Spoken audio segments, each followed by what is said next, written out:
वीर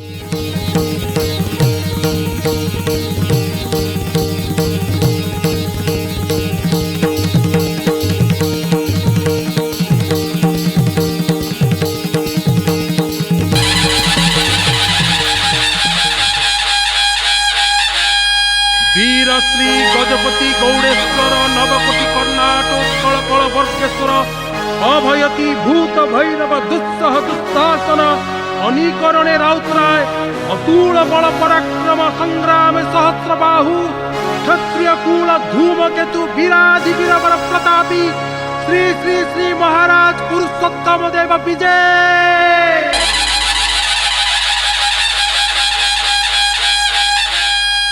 महाराज आपण केवल एक राजा नुहंती लक्षे राजार मौड़मणि प्रभु जगन्नाथ चलती प्रतिमा अग्रगण्य सेवक कलिंगर भाग्य विधाता कलिंगवासी मानकर समस्त आशा आकांक्षार प्रतीक आपण तेणु आज पवित्र चैत्र उत्सव मुझे परम पितांकर पाद पद्म प्रार्थना करुछि एही दायित्व निर्वाह करिबारे से आपण को शक्ति प्रदान करूं। राजगुरु आपणे एई गुरु दायित्वर गौरवत गजपति वंशर ख्याति प्रतिष्ठार कारण आउ एई प्रतिष्ठार प्रतीक हेउछंती कलिंगर शांतिप्रिय विदग्ध जनता। से माने राज्य चाहती नहीं, क्षमता चाहती नहीं, अर्थ चाहती नहीं, केवल चाहती हजि जावाकू संपूर्ण भाव में समर्पित होगाकू से जगतरनाथ जगन्नाथंक चरणार बिंदरे। हाँ महाराज, से बलियार भुज तो समग्र कलिंगर शांति प्रगतिर प्राण केन्द्र। कलिंगवासी मानकर आत्मा तांक व्यतीत कलिंगर अस्तित्व कहीं आउ से अस्तित्वर सार्वजनीन परिप्रकाश होउछंती वीराधि वीरवर गजपति पुरुषोत्तम देव लक्षे राजार मौड़मणि।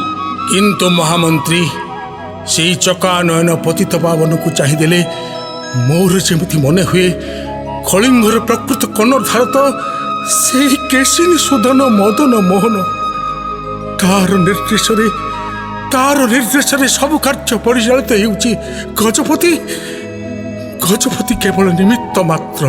महाराज आपण ज्ञानी विचारवंत आउ एथि पई तो स्वर्गत महाराज कपिलेन्द्र देव ए विशाल साम्राज्यर भार आपण को हस्ତରେ अर्पण करि जाइछंती।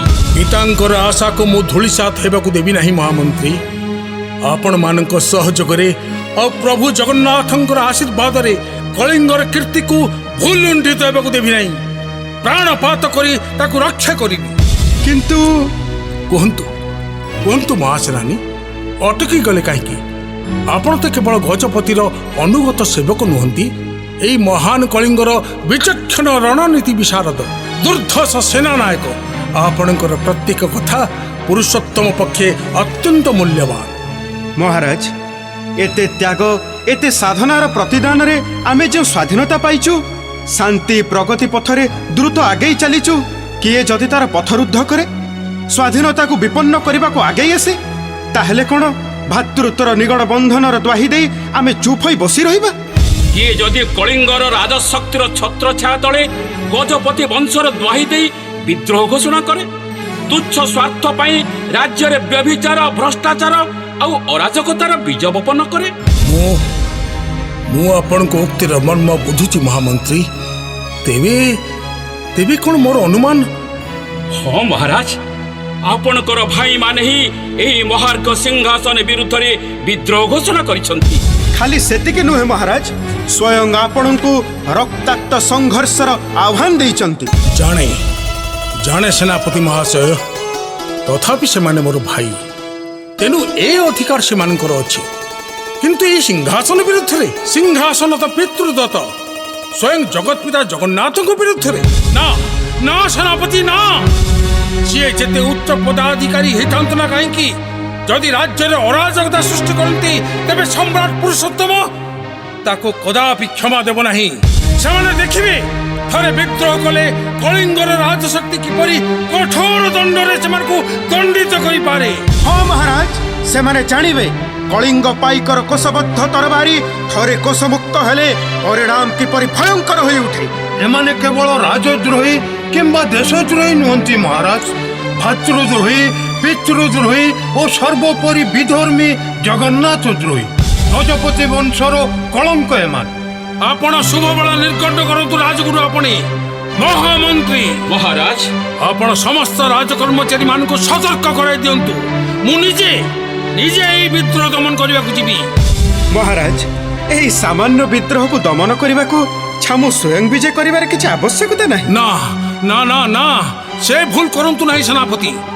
ସେମାନେ ସାଧାରଣ ନୁହନ୍ତି। ଗଜପତି କପିଳେନ୍ଦ୍ରଙ୍କ ରକ୍ତ ସେମାନଙ୍କ ଶରୀର ମଧ୍ୟ ପ୍ରବାହିତ।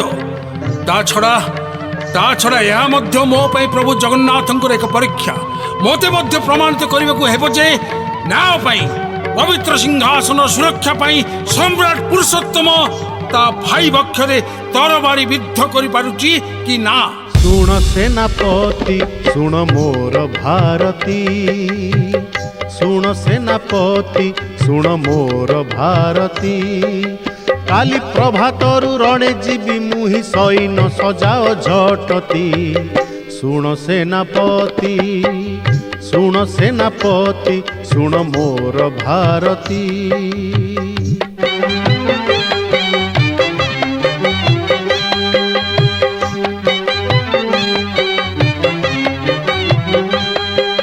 ସଜା ରଥ ଗଜ ଅଶ୍ଵ ପଦାତିକ ଛତ୍ରଧାରୀ ସକଳ, ବଜା ତୁରି ଭେରି ସିଙ୍ଗା ଓ କାହାଳି ବଡ଼ କାଠ ମର୍ଦଳ।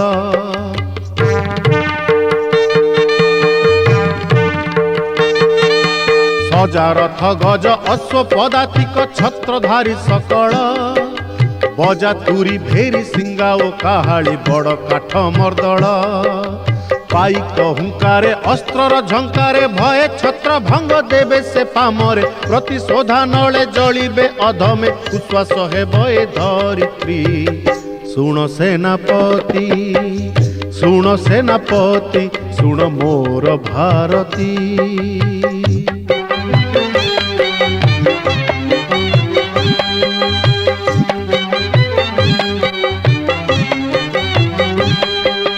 ତୁଚ୍ଛ ଏ ଆସନ ପାଇଁ ଭାଇ ଆଜି ଭାଇ ସଙ୍ଗେ ଲଢ଼ିବ, ପଣ କରିଅଛି ଭାଇର ରକ୍ତରେ ତରବାରୀ ଧୋଇବ।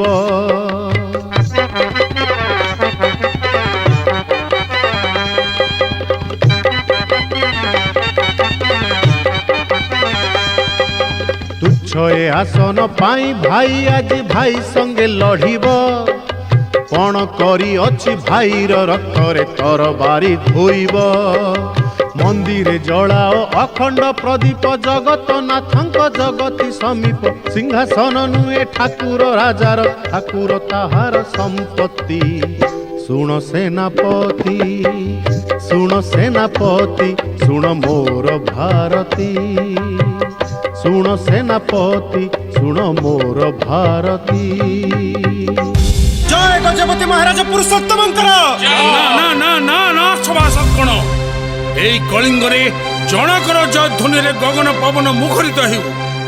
জয় জগতরনাথ জগন্নাথঙ্কর জয়।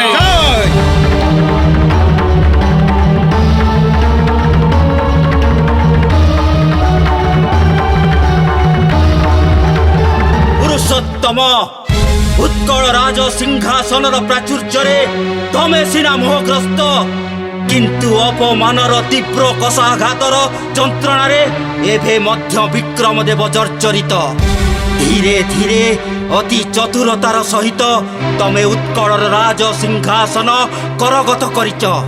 আউ সেই দিন ঠারু অগ্রজ বিক্রমদেব খঞ্জি চালিছি গোটিয়ে পরে গোটিয়ে মারণাস্ত্র, হত্যা, বেবিচার, অরাজকতার বীজ বপন করিছি এই উৎকল খণ্ডরে।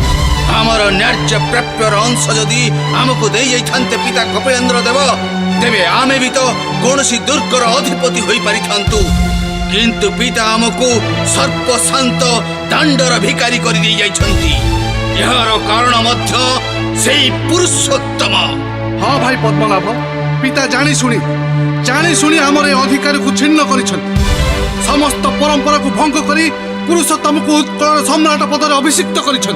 ମୁଁ କିନ୍ତୁ ତାକୁ ସେହି ମାର୍ଗ ସିଂହାସନରୁ ଟାଣି ଆଣିବି କର୍ଦ୍ଦମାକ୍ତ ପଥ ପ୍ରାନ୍ତକୁ, ଓହ୍ଲେଇ ଦେବି ତାର ରାଜ ମୁକୁଟ। ନିଶ୍ଚିହ୍ନ କରିଦେବି ତାର ନାମ ଏଇ ଉତ୍କଳ ମାଟିରୁ। ରାମଚନ୍ଦ୍ର ତମେ ଚୁପ୍ ରହିଛ ଯେ? ଅବଶ୍ୟ ବୟସରେ ତୁମେ ତରୁଣ, ପିଲାଳିଆମି ତମର ଏପର୍ଯ୍ୟନ୍ତ ଯାଇନାହିଁ। ତଥାପି ତମେ ବି ତ କପିଳେନ୍ଦ୍ର ଦେବଙ୍କର ସନ୍ତାନ। ତମର ମଧ୍ୟ ନ୍ୟାଯ୍ୟ ଅଧିକାର ଅଛି ଏହି ରାଜ୍ୟରେ। ଏ କ୍ଷମତା, ରାଜନୀତି, ସିଂହାସନର ଅଧିକାର ବିଷୟରେ ମୁଁ କିଛି ବୁଝେ ନା ଭାଇ। କିନ୍ତୁ ମୁଁ କହିବି, ଏତେ କାଳ ଧରି ବିଦ୍ରୋହ କରି ଆପଣମାନେ ପାଇଛନ୍ତି କ'ଣ? କେବଳ ଅଶାନ୍ତି, ଦୁଃଖ, ଯନ୍ତ୍ରଣା। ସମସ୍ୟାର କ'ଣ କିଛି ସମାଧାନ ହୋଇପାରିଛି? ହଁ, ତୁମର ଯୁକ୍ତିରେ କେତେକ ସତ୍ୟତା ଅଛି, କିନ୍ତୁ ସଂଘର୍ଷର ପ୍ରଜ୍ୱଳିତ ଦାବାଗ୍ନିରେ ଆମେ ଯେତେବେଳେ ଲମ୍ପ ଦେଇ ସାରିଛୁ, ସେତେବେଳେ ପଛକୁ ଫେରି ଯିବାର ଉପାୟ ନାହିଁ। ରାମଚନ୍ଦ୍ର, ହୁଏତ ଜାଳିଦେବୁ କିମ୍ବା ଜଳିଯିବୁ। କାହିଁକି ଭାଇ? ଶୀତଳ ବାରିର ସ୍ରୋତସ୍ୱନୀ ପ୍ରବାହରେ କ'ଣ ଏ ଦାବାଗ୍ନି ନିର୍ବାପିତ ହେବ ନାହିଁ? ତା ଛଡ଼ା ପୁରୁଷୋତ୍ତମ ଦେବ ତ କେବଳ ଉତ୍କଳର ସମ୍ରାଟ ନୁହନ୍ତି, ଆମମାନଙ୍କର ଭାଇ ମଧ୍ୟ। ରକ୍ତର ଏ ନିବିଡ଼ ସମ୍ପର୍କକୁ କ'ଣ ସେ ଅସ୍ୱୀକାର କରିପାରିବେ? ପ୍ରଣାମ ରାଜଭ୍ରାତା, ଆପଣ ମୋତେ ସମ୍ବାଦ ଦେଇଥିଲେ ଆସିବାକୁ। ଶିଷ୍ଟାଚାର ଶିଖ ବିଜୟ ଚନ୍ଦ୍ରାକ୍ଷ। ଉତ୍କଳର ଗଜପତି ବିକ୍ରମ ଦେବକୁ ମହାରାଜା ବୋଲି ସମ୍ବୋଧନ କର। ଉତ୍କଳର ଗଜପତି? ଉତ୍କଳର ଗଜପତି କେବଳ ଜଣେ ହୋଇପାରେ ରାଜଭ୍ରାତା, ସମସ୍ତେ ନୁହନ୍ତି। ସେ ହେଉଛନ୍ତି ଉତ୍କଳବାସୀମାନଙ୍କର ସ୍ନେହ, ଶ୍ରଦ୍ଧା, ଭକ୍ତିର ପ୍ରତୀକ ମହାରାଜ ପୁରୁଷୋତ୍ତମ ଦେବ। ଶୁଣ ବିଜୟ ଚନ୍ଦ୍ରାକ୍ଷ, ପୁରୁଷୋତ୍ତମ ପରି ମୁଁ ହୀନ ବୀର୍ଯ୍ୟ କା ପୁରୁଷ ନୁହେଁ। ମୋ ପାଖରେ ଏଇ ସ୍ନେହ, ପ୍ରୀତି, ମାୟା, ମମତାର କିଛି ଅର୍ଥ ନାହିଁ। ଇଏ କ'ଣ ହେଉଛି ବିକ୍ରମ ଦେବ? ଏଇଟା କ'ଣ ତର୍କର ସମୟ? ଯୁବରାଜ ବିଜୟ ଚନ୍ଦ୍ରାକ୍ଷକୁ ଯୋଉଥିପାଇଁ ଡକା ହୋଇଛି, ସେ କଥା ପ୍ରକାଶ ନ କରି। ଦେଖନ୍ତୁ ଯୁବରାଜ ବିଜୟ ଚନ୍ଦ୍ରାକ୍ଷ, ଆମ୍ଭେମାନେ ପୁରୁଷୋତ୍ତମଙ୍କ ବିରୁଦ୍ଧରେ ବିଦ୍ରୋହ କରିଛୁ। ଆମେ ଆଶା କରୁଛୁ ଆପଣ ଏଥିରେ ଆମକୁ ସହଯୋଗ କରିବେ। କ'ଣ କହିଲେ ରାଜଭ୍ରାତା? ଆପଣ ସମ୍ରାଟ ପୁରୁଷୋତ୍ତମଙ୍କ ବିରୁଦ୍ଧରେ ଷଡ଼ଯନ୍ତ୍ର କରିଛନ୍ତି, ସେଥିରେ ପୁଣି ସହଯୋଗ କରିବି ମୁଁ? ବିଜୟ ଚନ୍ଦ୍ରାକ୍ଷ ଏକ ଅନୁନ୍ନତ ପାହାଡ଼ି ରାଜ୍ୟର ଶାସକ ହୋଇପାରେ, ଆପଣମାନଙ୍କ ପରି ଶିକ୍ଷା, ସଭ୍ୟତା, ପାଣ୍ଡିତ୍ୟ ତାର ନଥାଇପାରେ, କିନ୍ତୁ ଯେକୌଣସି ମୂଲ୍ୟ ବିନିମୟରେ ଉତ୍କଳ ରାଜ ସିଂହାସନ ପ୍ରତି ସେ ବିଶ୍ୱାସଘାତକତା କଦାପି କରିପାରିବ ନାହିଁ। ଆସୁଛି, ପ୍ରଣାମ। ହଁ, ସମ୍ଭବ ହେଲେ ଏ ବିଦ୍ରୋହ ଦମନ କରିବାକୁ ରଣକ୍ଷେତ୍ରରେ ଦେଖା ହୋଇପାରେ। ବିଜୟ ଚନ୍ଦ୍ରାକ୍ଷ, ମୁଁ ତୁମକୁ ଏହି ଖଡ଼୍ଗରେ। କ୍ରୋଧ ସମ୍ବରଣ କରନ୍ତୁ ଭ୍ରାତା। ବର୍ତ୍ତମାନ ବିଜୟ ଚନ୍ଦ୍ରାକ୍ଷକୁ ବନ୍ଦୀ କଲେ ପାହାଡ଼ି ସୈନ୍ୟମାନେ ଆମ ବିରୁଦ୍ଧରେ ବିଦ୍ରୋହ କରିବେ। ତେଣୁ ମହରଗରୁ ଯାଇ କାନ୍ତାରରେ ପଡ଼ିବା ଭଳି ହେବ। ଆପଣ ଆସନ୍ତୁ ବିଜୟ ଚନ୍ଦ୍ରାକ୍ଷ। ହଁ, ରାମଚନ୍ଦ୍ର ଠିକ୍ କହିଛନ୍ତି। ଆସ ବିକ୍ରମ ଦେବ, ଆସ ନରସିଂହ। ଆଗାମୀ ଯୁଦ୍ଧ ପାଇଁ କୌଶଳ ସ୍ଥିର କରିବାକୁ ହେବ।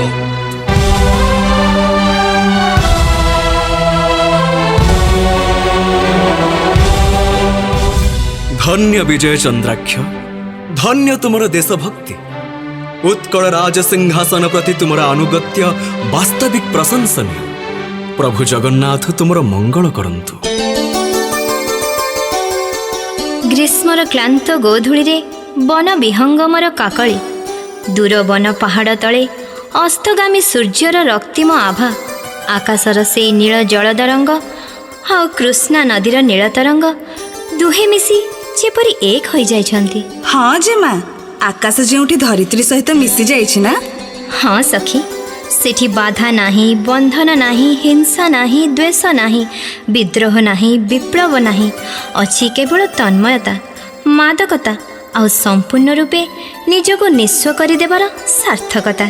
ତମେ ରାଜଜେମା, ବିଦୁଷୀ, ତମର ପାଣ୍ଡିତ୍ୟପୂର୍ଣ୍ଣ ତତ୍ତ୍ୱ ମୋ ପକ୍ଷରେ ବୁଝିବା ସମ୍ଭବ ନୁହେଁ।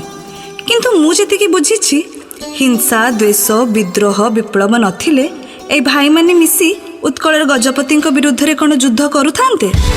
କ'ଣ କହିଲ ସଖୀ? ଉତ୍କଳର ସମ୍ରାଟଙ୍କ ବିରୁଦ୍ଧରେ ଅସ୍ତ୍ର ଧାରଣ କରିଛନ୍ତି ତାଙ୍କର ନିଜର ଭାଇମାନେ? ହଁ ଯେ ମା, ସେଇଥିପାଇଁ ତ ସ୍ୱୟଂ ମହାରାଜା ନିଜେ ବିଜେ କରିଛନ୍ତି ବିଦ୍ରୋହ ଦମନ କରିବାକୁ। କ'ଣ କହିଲ? କ'ଣ କହିଲ ମାୟାବତୀ? ସ୍ୱୟଂ ରାଜା ପୁରୁଷୋତ୍ତମ? ଆଚ୍ଛା ଜେମା ଦେଇ, ତମେ ମହାରାଜା ପୁରୁଷୋତ୍ତମଙ୍କୁ କେବେ ଦେଖିଛ? ନା ସଖୀ, ପ୍ରଭୁ ଜଗନ୍ନାଥଙ୍କ ଚଳନ୍ତି ପ୍ରତିମା ଲକ୍ଷେ ରାଜାର ମଉଡ଼ ମଣିଷେ। ତାଙ୍କୁ ଦର୍ଶନ କରିବାର ସୌଭାଗ୍ୟ ମୋର ଏପର୍ଯ୍ୟନ୍ତ ହୋଇନାହିଁ, କିନ୍ତୁ ଶୁଣିଛି ସେ ଜଣେ ସାଧୁ, ସଚ୍ଚରିତ୍ର, ବିଚାରବନ୍ତ।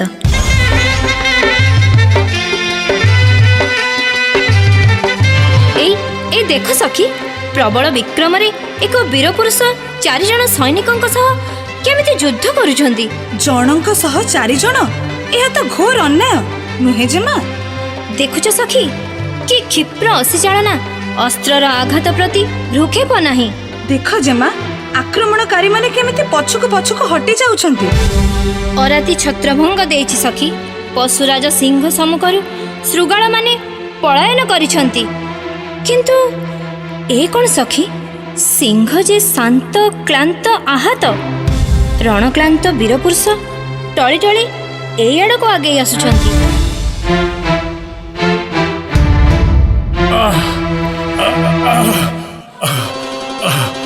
ପାଣି ପାଣି ପାଣି।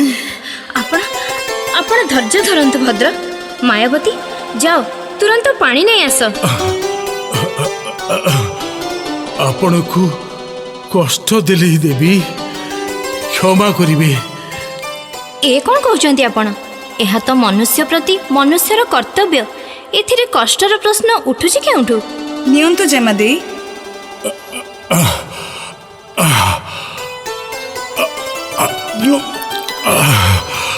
ଓହୋ, ଆପଣ ଏ ଜୀବନଟାକୁ ବଞ୍ଚେଇ ଦେଲେ ଦେବୀ।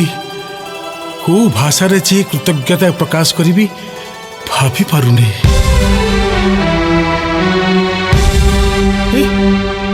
ଏ କ'ଣ କଲେ, ଏ କ'ଣ କଲେ ଦେବୀ? ଏତେ ମୂଲ୍ୟବାନ ଉତ୍ତରୀୟଟା ନଷ୍ଟ କରିଦେଲେ। ଏକ ବୀରପୁରୁଷଙ୍କ ଜୀବନ ଅପେକ୍ଷା ଏ ଉତ୍ତରୀୟ କ'ଣ ଏତେ ମୂଲ୍ୟବାନ? କ୍ଷମା କରିବେ, ଦେବୀଙ୍କ ପରିଚୟ ଏପର୍ଯ୍ୟନ୍ତ ଜାଣିପାରିଲେ ନାହିଁ। ମହାଶୟ, ଏପର୍ଯ୍ୟନ୍ତ ଆପଣ ଦେବୀଙ୍କ ପରିଚୟ ଜାଣିପାରିଲେ ନାହିଁ?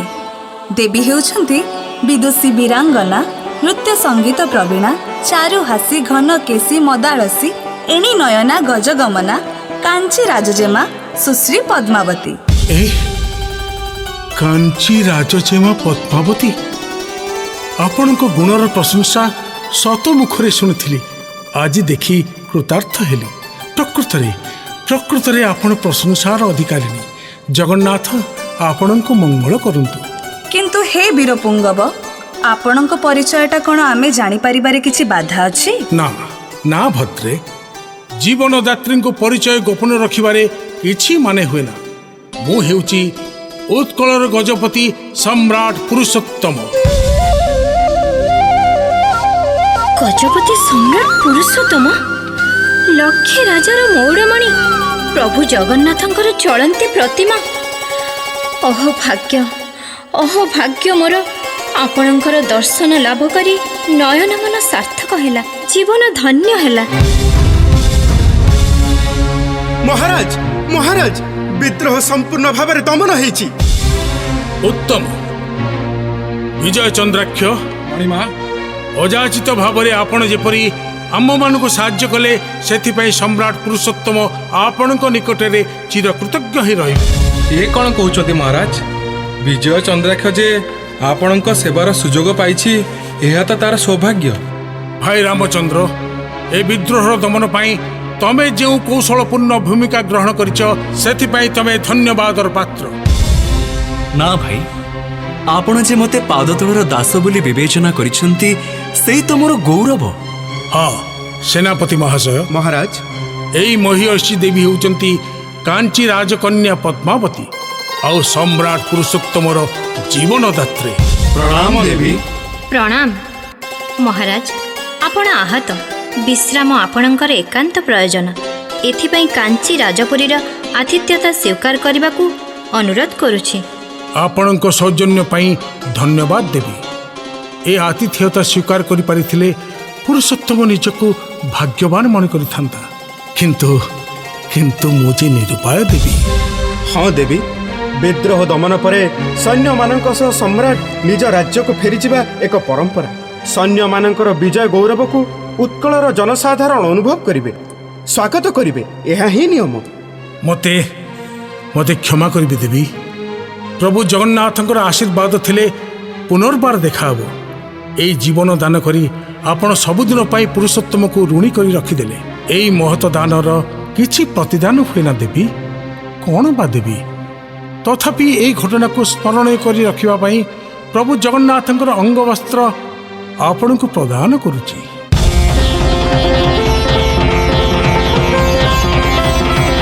ଜଗତର ନାଥ ଜଗନ୍ନାଥ ଆପଣଙ୍କର ମଙ୍ଗଳ କରନ୍ତୁ। ମୁଁ ଆସୁଛି ଦେବୀ, ପ୍ରଣାମ। ପ୍ରଣାମ।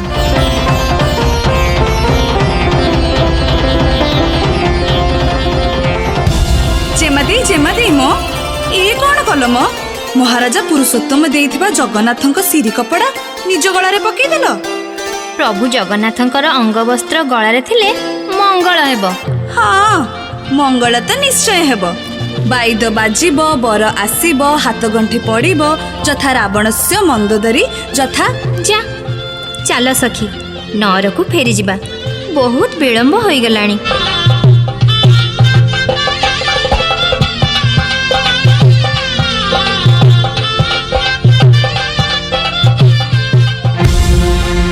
ମହାମନ୍ତ୍ରୀ ମହୋଦୟ, ମହାରାଜ କ'ଣ ଅସୁସ୍ଥ? ନା, ସେପରି କିଛି ନୁହେଁ। ମୁଁ ବୈଦ୍ୟରାଜଙ୍କ ସହ ପରାମର୍ଶ କରିଥିଲି। ତେବେ ଯୁଦ୍ଧରୁ ଫେରିବା ଦିନଠାରୁ ଛାମୁଙ୍କଠାରେ କିଛି ଅସ୍ୱାଭାବିକତା ପରିଲକ୍ଷିତ ହେଉଛି, ନୁହେଁ କି? ହଁ ସେନାପତି ମହାଶୟ, ଆପଣଙ୍କ ଅନୁମାନ ଠିକ୍। ଚିତ୍ତ ଚାଞ୍ଚଲ୍ୟ, ପୂଜ୍ୟ ଭ୍ରାତାଙ୍କ ଚିତ୍ତରେ ଚାଞ୍ଚଲ୍ୟ ଦେଖାଦେଉଛି। ଚିତ୍ତ ଚାଞ୍ଚଲ୍ୟ ଅର୍ଥାତ୍? ଅର୍ଥାତ୍ ମହାରାଜ ମାନସିକ ଭାରସାମ୍ୟ ହରାଇ ବସିଛନ୍ତି। ନିଜ ମନ ନିଜ ଆୟତରେ ରହିପାରୁନି। କିନ୍ତୁ କାହିଁକି ଏସବୁ ହେଲା କାହିଁକି? ହଉ ହେଇଗଲା ସେନାପତି ମହାଶୟ। କୃଷ୍ଣ ନଦୀ ତଟରେ ଅସ୍ତ ରାଗର ଗୋଧୂଳି, ଦୁଇଟି ଘନକୃଷ୍ଣ ଚପଳ ନୟନ, ନୟନରେ କାହିଁ କେତେ ଯୁଗର ସ୍ୱପ୍ନୀଳ ଛାୟା। ଦୁଇ ଚକ୍ଷୁ ଚାରି ଚକ୍ଷୁ ହେଲା, ଅଙ୍ଗରେ ଶତ କଦମ୍ବର ରୋମାଞ୍ଚ। ତାପରେ ଯାହା ହବାର ଥିଲା ତାହା ହିଁ ହେଲା। ଅର୍ଥାତ୍ ପ୍ରିୟ ସେନାପତି ମହାଶୟ, ଏଇ ଯୁଦ୍ଧ, ହତ୍ୟା, ବିଭୀଷିକା, ବିଦ୍ରୋହ ଦମନର ପୃଥିବୀ ବ୍ୟତୀତ ଆଉ ଯେ ଗୋଟିଏ ସୁନ୍ଦର ପୃଥିବୀ ଅଛି, ଏହା କ'ଣ ଆପଣ ଜାଣିପାରୁନାହାନ୍ତି? ସେ ପୃଥିବୀରେ ପ୍ରେମ, ପ୍ରୀତି, ସ୍ନେହ, ମାୟା, ମମତାର ମନ୍ଦାକିନୀ ବହେ। ପ୍ରେମର ଯମୁନାରେ ପ୍ରୀତିର କଦମ୍ବ ଫୁଟେ। ବର୍ଷାରେ ମଳୟ ବହେ, ଚନ୍ଦ୍ରର ଜ୍ୟୋତ୍ସ୍ନାରେ ପଦ୍ମିନୀ ହସେ। ଜାଣିଛି ମନ୍ତ୍ରୀ ମହାଶୟ। ବଇଁଶୀ ସୁରରେ କୋଇଲି ଗାଏ, ହୃଦୟ ଶିଖରୀରେ ମୟୂର ନାଚେ। ବାଃ, ଆପଣ ଏତେ କଥା ଜାଣିଛନ୍ତି, ଅଥଚ ଜାଣିପାରିଛି ଥାଟରାଜ। ବଇଁଶୀ ସୁରେ କୋଇଲି ତୁ ଗାରେ, ବଇଁଶୀ ସୁରେ କୋଇଲି ତୁ ଗାରେ, ବଇଁଶୀ ସୁରେ। ଶିଖି ନାଚେ ଶିଖରୀର ଶିରେ ଶିରେ, ବଇଁଶୀ ସୁରେ କୋଇଲି ତୁ ଗାରେ, ବଇଁଶୀ ସୁରେ।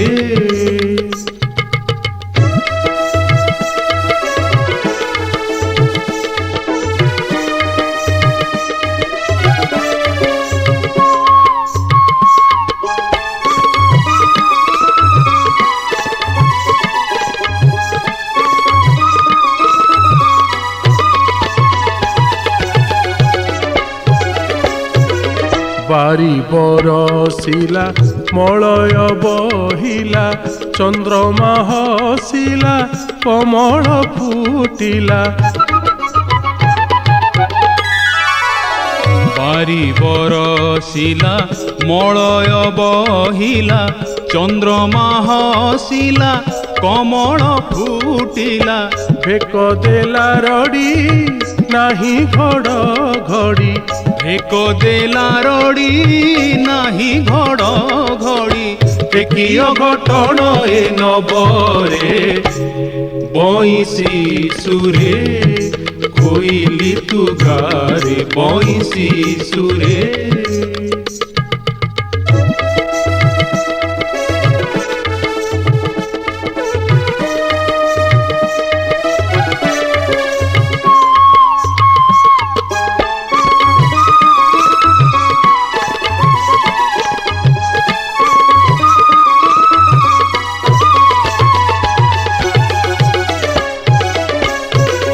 নিশি আগমন উদয় তপন কুমুদ দেখিণ ভ্রমরা উচ্ছন্ন নিশি আগমন উদয় তপন কুমুদ দেখিণ ভ্রমরা উচ্ছন্ন পলাশর গন্ধে সুরভিত ছন্দে পলাশর গন্ধে সুরভিত ছন্দে উজানি যমুনা জুরি মরে বইসি সুরে কোইলি তু গারে বইসি সুরে শিখি নাচে শিখরির শিরে শিরে বইসি সুরে কোইলি তু গারে বইসি সুরে। বাহ, সুন্দর, চমৎকার। ହଁ ଥାଟରାଜ, ଏ ବୃଦ୍ଧ ବୟସରେ ଯୌବନର ଉନ୍ମୋଦନ ସିନା ନାହିଁ, କିନ୍ତୁ ଜୀବନର ଅଭିଜ୍ଞତା ତ ଅଛି। ଆଉ ସେଇ ଅଭିଜ୍ଞତାକୁ କର୍ମରେ ରୂପାନ୍ତରିତ କରନ୍ତୁ ମନ୍ତ୍ରୀ ମହୋଦୟ। କୃଷ୍ଣା ନଦୀ ତୀରରେ ସେଇ ସୁଶ୍ରୀ ସର୍ବଗୁଣ ସମ୍ପନ୍ନା ବୀରାଙ୍ଗନାଙ୍କୁ ଦେଖିଛି। ବାସ୍ତବିକ ଉତ୍କଳର ମହାରାଣୀ ହେବାର ସମସ୍ତ ଯୋଗ୍ୟତା କାଞ୍ଚି ରାଜନନ୍ଦିନୀଙ୍କର ଅଛି। କାଞ୍ଚି ଓ କଳିଙ୍ଗ ଦୁଇ ମହାନ ଦେଶ ମୈତ୍ରୀ ବନ୍ଧନରେ ଆବଦ୍ଧ ହେବେ, ଏହା ତ ଅତି ସୌଭାଗ୍ୟର କଥା। ମନ୍ତ୍ରୀ ମହୋଦୟ, ମହାରାଜାଙ୍କ ଅନୁମତି ନେଇ କାଞ୍ଚିକୁ ତୁରନ୍ତ ଦୂତ ପ୍ରେରଣର ସୁବନ୍ଦୋବସ୍ତ କରନ୍ତୁ। ସେଥିରେ ପ୍ରୟୋଜନ ନାହିଁ ସେନାପତି ମହାଶୟ। ସ୍ୱୟଂ କାଞ୍ଚିରାଜ କନ୍ୟାଙ୍କ ସହ ଶ୍ରୀକ୍ଷେତ୍ରକୁ ବିଜେ କରୁଛନ୍ତି। ଶ୍ରୀକ୍ଷେତ୍ରରେ ରହି ସ୍ନାନ ଯାତ୍ରା ଠାରୁ ଗୁଣ୍ଡିଚା ଯାତ୍ରା ପର୍ଯ୍ୟନ୍ତ ପ୍ରଭୁ ଜଗନ୍ନାଥଙ୍କ ଦର୍ଶନ କରିବେ। ଏହା ତ ଅତି ଆନନ୍ଦର କଥା। ମଳୁ ଖୋଜୁଥିଲା ଯାହା ବୈଦ ବତାଇଲା ତା। ତେବେ ଆସନ୍ତୁ ଏ ସମ୍ପର୍କରେ ମହାରାଜଙ୍କୁ ଅବଗତ କରାଇବା।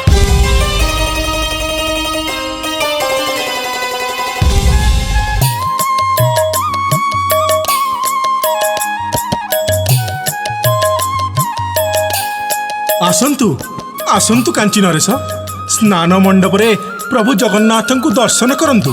ମହାରାଜ ବିଜେ କଲେ ପରମ୍ପରାଗତ ମାଜଣା ବିଧି ଅନୁଷ୍ଠିତ ହେବ। ରାଜନ, ବଡ଼ ବିଚିତ୍ର ଏଇ ପ୍ରଭୁଙ୍କର ଲୀଳା। ଜଗତର ନାଥ ବୋଲି ତ ତା ନାଁ ଜଗନ୍ନାଥ। ଜଗତବାସୀମାନଙ୍କର ସମସ୍ତ ସାମାଜିକ ଚିତ୍ର ପ୍ରତିଫଳିତ ହୋଇଥାଏ ପ୍ରଭୁର ସେବା ବିଧିରେ। ଦେଖୁନାହାନ୍ତି, ଏତେ ବଡ଼ ପ୍ରଭୁ ଚାହିଁଲେ ବିଶ୍ୱ ଥରି ଉଠିବ। ସେ ପୁଣି ଶତକୁମ୍ଭ ଜଳରେ ସ୍ନାନ କରିବେ, ତାଙ୍କୁ ଜ୍ୱର ହେବ, ଅଣସର ଘରେ ରହିବେ, 10 ମୂଳାରିଷ୍ଟ ପାଚନ ପିଇବେ, ଭଲ ହେବେ, ନବ ଯୌବନ ଭେଷ ହୋଇ ଗୁଣ୍ଡିଚା ଦିନ ରଥଯାତ୍ରା କରିବେ। ଅପୂର୍ବ ଅପୂର୍ବ। କିନ୍ତୁ ବଡ଼ ପଣ୍ଡା ଆପଣେ, ଯାଦୃଶ ଭାବନା ଯସ୍ୟ ସିଦ୍ଧିର୍ ଭବତି ତାଦୃଶ। ଯିଏ ଯେପରି ଭାବେ ତାର ସିଦ୍ଧି ସେପରି ହୁଏ। ମୁଁ ଗଣପତ୍ୟ, ପ୍ରଭୁ ଗଣପତି ମୋର ଇଷ୍ଟ ଦେବତା। ତାଙ୍କ ପ୍ରସାଦ ବ୍ୟତୀତ ଅନ୍ୟ ପ୍ରସାଦରେ ମୋର ଅଭିରୁଚି ନାହିଁ। ତେଣୁ ଜଗବନ୍ଧୁ ଜଗନ୍ନାଥଙ୍କ ଠାରେ ମୁଁ ଯଦି ପ୍ରଭୁ ଗଣପତିଙ୍କୁ ଦର୍ଶନ କରିପାରନ୍ତି, ତେବେ ଜନ୍ମ ସାର୍ଥକ ହୁଅନ୍ତା। ପିତା, ବ୍ରାହ୍ମଣ ଠାରୁ ଚଣ୍ଡାଳ ପର୍ଯ୍ୟନ୍ତ ଯେଉଁ ପ୍ରସାଦକୁ ଏକତ୍ର ବସି ସେବନ କରିବାରେ ବାଧା ନାହିଁ, ଶ୍ୱାନ ମୁଖରୁ ପତିତ ହେଲେ ସୁଦ୍ଧା ଯାହା କୈବଲ୍ୟ, ସେ ତ କେବଳ ପ୍ରସାଦ ନୁହେଁ ପିତା, ମହାପ୍ରସାଦ। ଠିକ୍ କଥା କହିଛ ମା। ସେଠାରେ ଅହଙ୍କାର ନାହିଁ, ଅଛି କେବଳ ଭକ୍ତି। ମୁଁ ବୁଝୁଛି ରାଜଗୁରୁ ଆପଣେ, କିନ୍ତୁ ଯୋଉଠି ହୃଦୟ ମାନେ ନା, ସେଠାରେ କୌଣସି ସାଲିସର ପ୍ରଶ୍ନ ମଧ୍ୟ ଉଠେ ନା।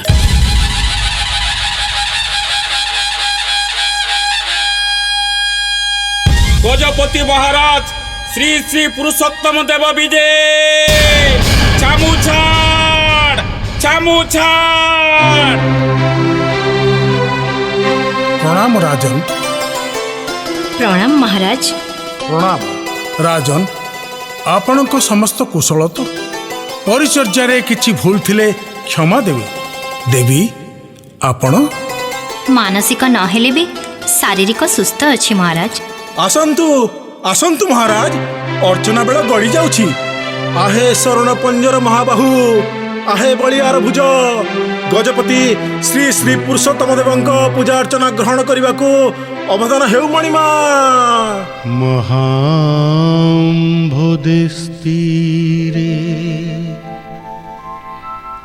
कनकरुचिरे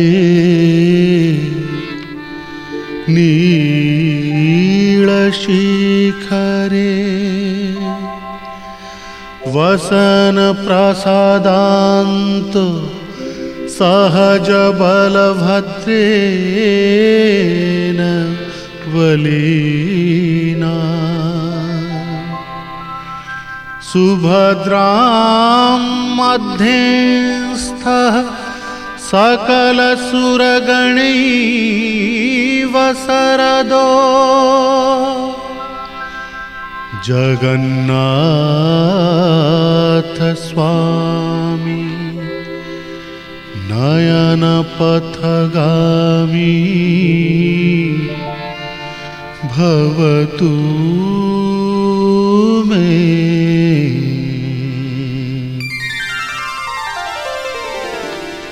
दीन जन तारी बारु नाम तोर दीन बंधु दीन जन तारी बारु नाम तोर दीन बंधु बंधु तुरे जगबंधु जगबंधु बंधु तोरे जगबंधु कृपार सागर जेणु नाम तोर कृपा सिंधु कृपार सागर जेणु नाम तोर कृपा सिंधु बंधु तोरे जगबंधु जगबंधु बंधु तुरे जगबंधु।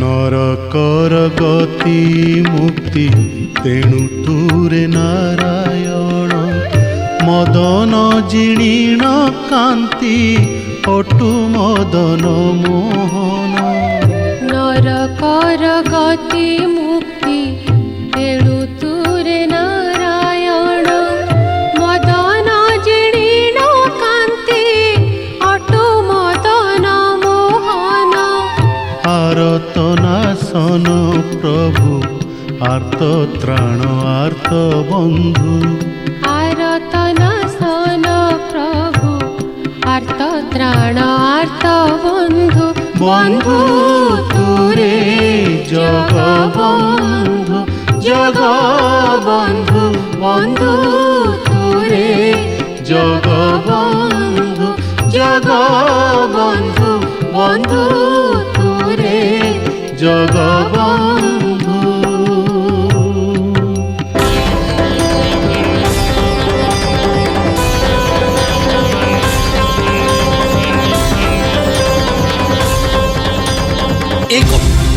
ଏ କ'ଣ ଦେଖୁଛୁ ମୁଁ ପ୍ରଭୁ ଜଗନ୍ନାଥଙ୍କ ଠାରେ ଗଣପତିଙ୍କର ଆବିର୍ଭାବ। କି ସୁନ୍ଦର ରୂପ ଗଜମୁଣ୍ଡ ସୁପକର୍ଣ୍ଣ ସମଗ୍ର କଳେବର ରକ୍ତ ରଞ୍ଜିତ ଚତୁର୍ଭୁଜରେ ପାଶ ଅଙ୍କୁଶ ବରାଭୟ ଶୋଭିତ ହେ ଲମ୍ବୋଦର ହେ ଗଜାନନ ଗଣପତି। ବଡ଼ ପଣ୍ଡା ପୁଣି ପ୍ରଭୁର ଏ କି ଲୀଳା। ମହାରାଜ ପ୍ରଭୁ ଜଗନ୍ନାଥଙ୍କ ଠାରେ ଗଣପତି ରୂପ ନ ଦେଖିଲେ ପ୍ରସାଦ ସେବା କରିବେ ନାହିଁ ବୋଲି କାଞ୍ଚିନରେ ସେ ଗୁହାରି କରିଥିଲେ। ଗୁହାରି ଶୁଣା ହେଇଛି, ରାଜନଙ୍କର କାମନା ପୂର୍ଣ୍ଣ ହୋଇଛି। ଏ ଅଧମକୁ କ୍ଷମା କରନ୍ତୁ ପ୍ରଭୁ, ମୋର ଅପରାଧ ମାର୍ଜନା କରନ୍ତୁ। ମହାମନ୍ତ୍ରୀ ପ୍ରଭୁ ଜଗନ୍ନାଥଙ୍କର ଯଦି ଏଇଆ ଇଚ୍ଛା ତେବେ ଆଜିଠାରୁ ମାଦଳା ପାଞ୍ଜିରେ ସନନ୍ଦ ଲିପିବଦ୍ଧ ହେଉ। ଶତକୁମ୍ଭ ଅଭିଷେକ ପରେ ପ୍ରଭୁ ଜଗନ୍ନାଥ ଗଣପତି ବେଶରେ ସଜ୍ଜିତ ହେବେ। ସାଧୁ ସାଧୁ ଧନ୍ୟ ମହାରାଜ, ଆପଣଙ୍କ ଉଦାରତା ସାଧୁତା ପାଣ୍ଡିତ୍ୟ ବିଷୟରେ ମୁଁ ଶୁଣିଥିଲି, କିନ୍ତୁ ଆଜି ଦେଖି ମୁଗ୍ଧ ହୋଇଛି। ମହାରାଜ, ଆଜିର ଏହି ପବିତ୍ର ଦିବସ ସମ୍ମୁଖରେ ପ୍ରଭୁ ଜଗନ୍ନାଥ ମୋର ଇଷ୍ଟ ଦେବତା ବିଘ୍ନରାଜ ବିଦ୍ୟମାନ। ଆପଣଙ୍କ ହସ୍ତରେ ମୋର କନ୍ୟା ପଦ୍ମାବତୀକୁ ଅର୍ପଣ କରିବାକୁ ମୁଁ ବଚନବଦ୍ଧ ହେଉଛି। ଆପଣଙ୍କର ସମ୍ମତି ନିଶ୍ଚୟ ମୋତେ ଆନନ୍ଦିତ କରିବ। ରାଜନ, ଆପଣଙ୍କର କନ୍ୟା ସର୍ବଗୁଣ ସମ୍ପନ୍ନା। ଯେକୌଣସି ରାଜପୁତ୍ର ତାଙ୍କୁ ପାଇଲେ ଭାଗ୍ୟବାନ ମନେ କରିବେ, କିନ୍ତୁ ଆପଣ ମୋତେ ଯୋଗ୍ୟ ବିବେଚନା କରିଛନ୍ତି, ଏହା ତ ମୋର ପରମ ସୌଭାଗ୍ୟ। ରାଜନ, ପ୍ରଭୁ ଜଗନ୍ନାଥଙ୍କର 9 ଦିନ ବ୍ୟାପୀ ପବିତ୍ର ରଥଯାତ୍ରା ଉତ୍ସବ ଦର୍ଶନ କରିବା ନିମନ୍ତେ ଉତ୍କଳ ରାଜଭବନରେ ରହିବାକୁ ମୁଁ ଆପଣଙ୍କୁ ଅନୁରୋଧ କରୁଛି। ଏହା ବି ମୋର ପରମ ସୌଭାଗ୍ୟ। ଜୟ ଜଗତର ନାଥ ଜଗନ୍ନାଥଙ୍କର, ଜୟ ଜଗତର ନାଥ ଜଗନ୍ନାଥଙ୍କର, ଜୟ ଜଗତର ନାଥ ଜଗନ୍ନାଥଙ୍କର।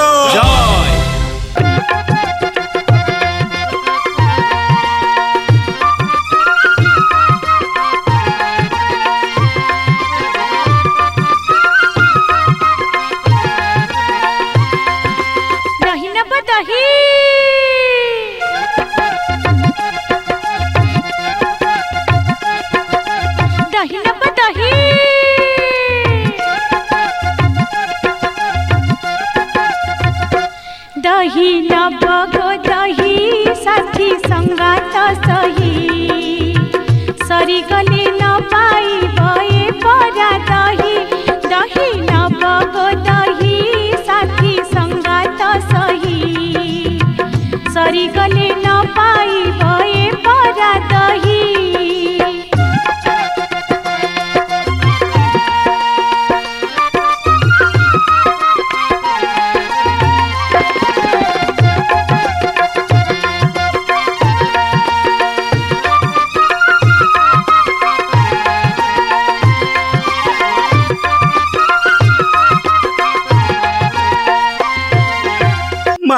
ମାଣିକ ମାଣିକ ମାଣିକ ମାଣିକ ମାଣିକ ମାଣିକ ମାଣିକ ଟିକେ ଶୁଣ ମ। ଆରେ ଅନ୍ତା, ଏଇ ପରା ଆମ ମାଣିକ। ବୁଝିଲୁ ମାଣିକ, ତୁ ଯେତେବେଳେ ହାତୀ ପରି ଦହଲି ଦହଲି ହଲି ହଲି ଝୁଲି ଝୁଲି ଏଇ ପସରା ମୁଣ୍ଡେଇ ଶାନ୍ତ ଘର କଣ ମୁଣ୍ଡରୁ ବାହାରି ଆଇଲୁ ନା, ଆମେ ତ ତୋ ପଛରେ ଧପାଲିଛୁ। ସତ କହୁଚିଲୋ ମାଣିକ, ଗାଈ ପଛରେ ବାଛୁରୀ ଦୌଡ଼ିଲା ପରି ଆମେ ଦିଟା ତ ପଛରେ ଦୌଡ଼ି ଦୌଡ଼ି ଦୌଡ଼ି ଦୌଡ଼ି ନୟାନ୍ତ ହେଇଗଲୁଣି ମୋ। କାହିଁକି ବା ତମେ ଦିଟା କିଏ କି? କଣ କହିଲୁ? ତୁ ଆମକୁ ଚିହ୍ନିନୁ? ଆମେ ହଉଛୁ ଅନାଦି, ଆମେ ହଉଛୁ ଅନନ୍ତ।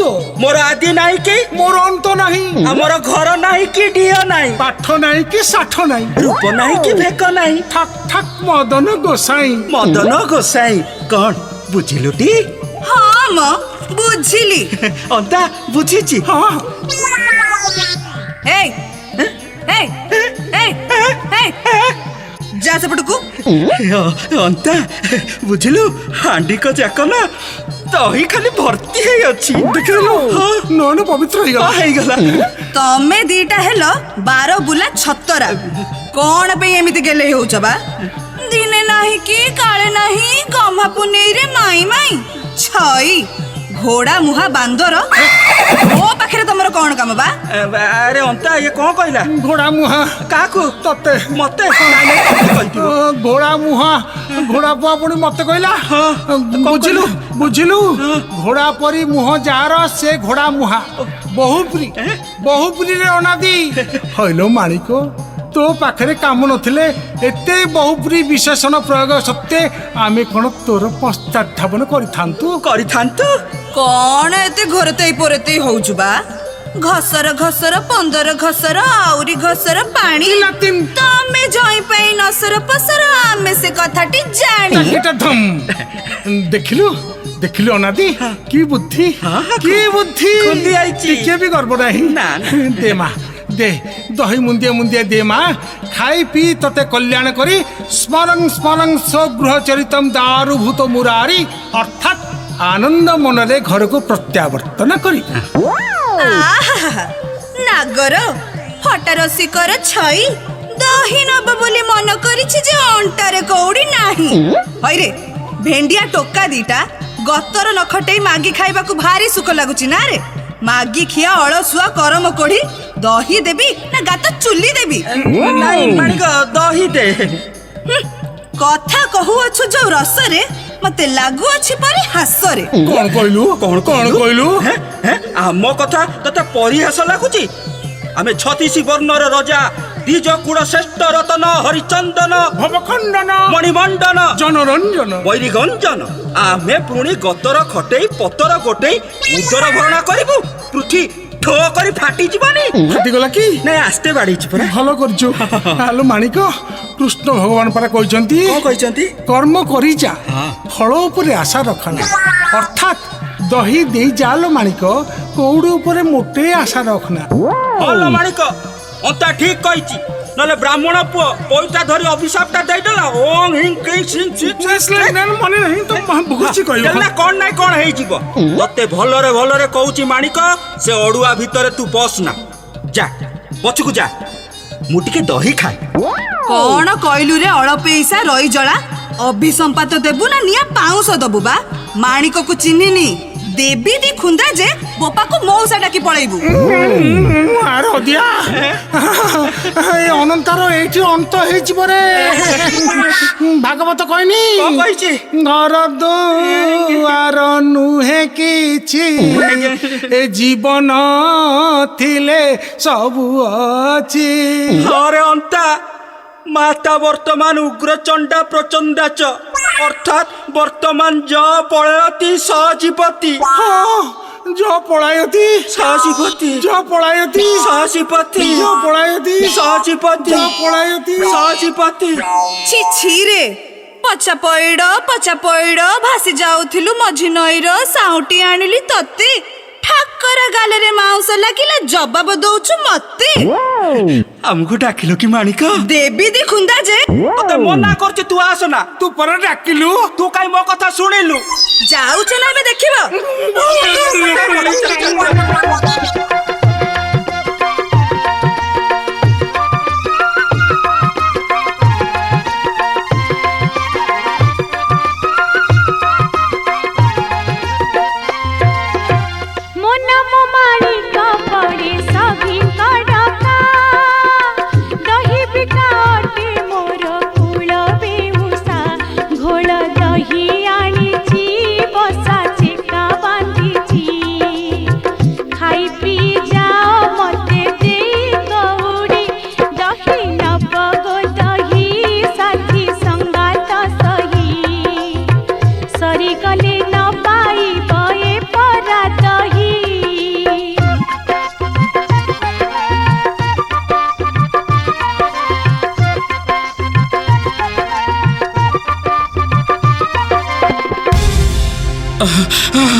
मौसा पड़ी जीव जे जो खरा होइछि ना तमे तो बुढ़ा मनीष ए तातीरे बाहरी नथिले कोन चली नथंदा।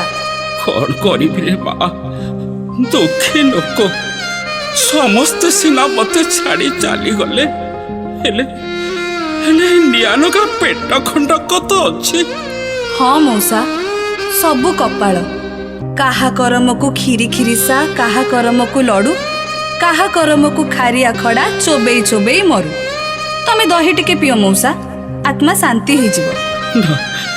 नाई रे माँ पाखरे कौड़ी काइचे दही पीबी पेज तोराड़ी सात सपन से पुणी करिब भूरी भोजन।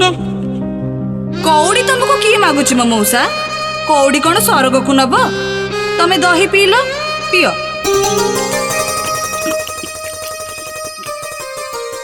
ओहो जीवनटा रहीगला रे माँ माँ जगन्नाथ तोर मंगल करंतु मो कल्याण करुछि तो इच्छा पूरण हेउ। कौन कौन कहलो मौसा जगन्नाथ मोर इच्छा पूरण करिवे सते एड़े भाग्य हबो तुम तुंड सुतुंड हो मौसा अनेक दिनरु आशा करिछि। जगन्नाथ कोटिके दही पियाते कानी पड़तरे तांको बिंसी दियती।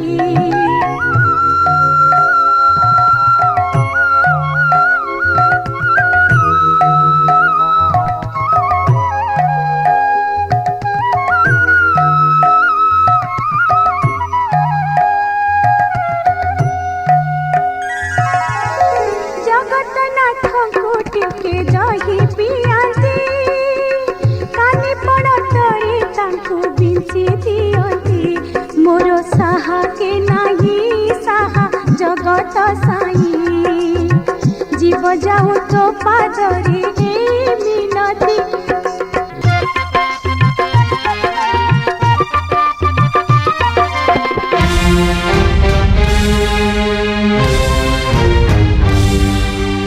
महाराज कलिंग सम्राट पुरुषोत्तम देवन दूत आपण दर्शन अपेक्षा कलिंगर दूत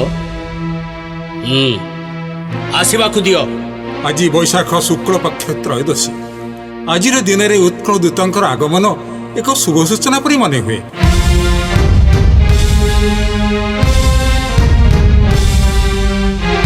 उत्कलर गजपति महाराज श्री श्री पुरुषोत्तम देवंक कांची नरेशंकु अभिवादन प्रभुंकर पत्र श्री छामुरे अर्पण करुछि।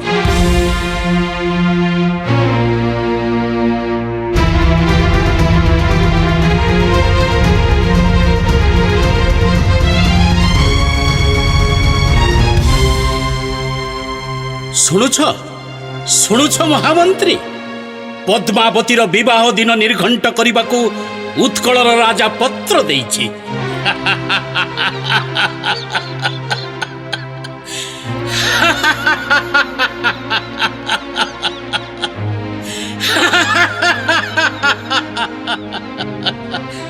असंभव ए विवाह ही पारे ना पुरुषोत्तम रे स्वप्न केवल स्वप्न रे रही जीव सिना साकार ही पारिबो नाही। आपण निजे तो प्रस्ताव उपस्थापन करथिले प्रभु जगन्नाथ के सम्मुख रे वचनबद्ध होइथिले। हाँ हाँ महाराज मुझे तो दूर जाने सौर्य बीज सौंदर्य पराक्रम रे सम्राट पुरुषोत्तम देव अतुलनीय निसंदेह रे किंतु गुंडीचा दिन लक्ष लक्ष जनता प्रजा पाठक पर्यटकों सम्मुख रे जी स्वहस्त समार्जनी धरी रथ परिष्कार करे राजा होई एक घृणित हीन कार्य करिबारे कुंठाबोध करे नाही सेई दुर्बल व्यक्तित्व निज चंडाल हस्तरे मु मोर कन्या को समर्पण करि परिबि नाही। ए कोन कहउछन्ते महाराज जेउ पद सेवा करी देवगण कृतार्थ मनंती से सेवा कोन हीन कार्य मने रख दूत जेउठारे एक राजार अभिमान राजकीय आभिजात्यर प्रश्न सेठारे शास्त्र वाक्य निरर्थक। महाराज ए सौभाग्य केवल विश्व जनकर अच्छी से होउछन्ति उत्कलर गजपति कोटि कोटि जन्म तपस्यार पुण्य फल से एई महार्ग सेवार अधिकारी ए केवल दुर्बल तंत्रीर एक परिभाषा महामंत्री राजा केवल अधिकार साब्यस्त करि पारे निजर शक्ति सामर्थ्य आ विचक्षणता पई विगलित आत्मसमर्पण रे नुए।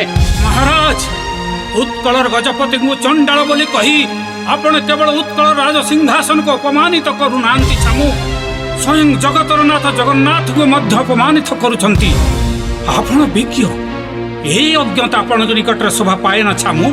रसन संयत कर प्रकल्प दूत सिंहासन राजार थाए चंडालर नुहे दूतर श्रृंखलित अनुशासन रसना संयत करने को मते बाध्य करिछि महाराज नचेत आपणकर मंतव्यर उत्तर देवारे हे दास कार्पण्य करंता नहीं तुमर औद्धत्यता सीमा लंघन करुछि दूत मु तुमको मृत्यु दंडरे दंडित करिबी।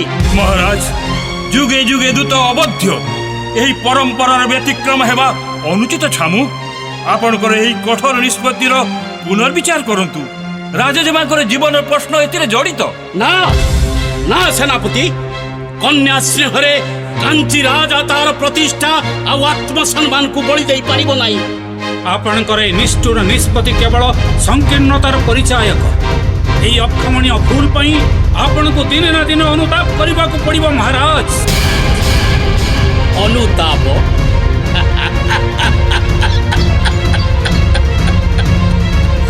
मते अनुताप करबा को पड़िबो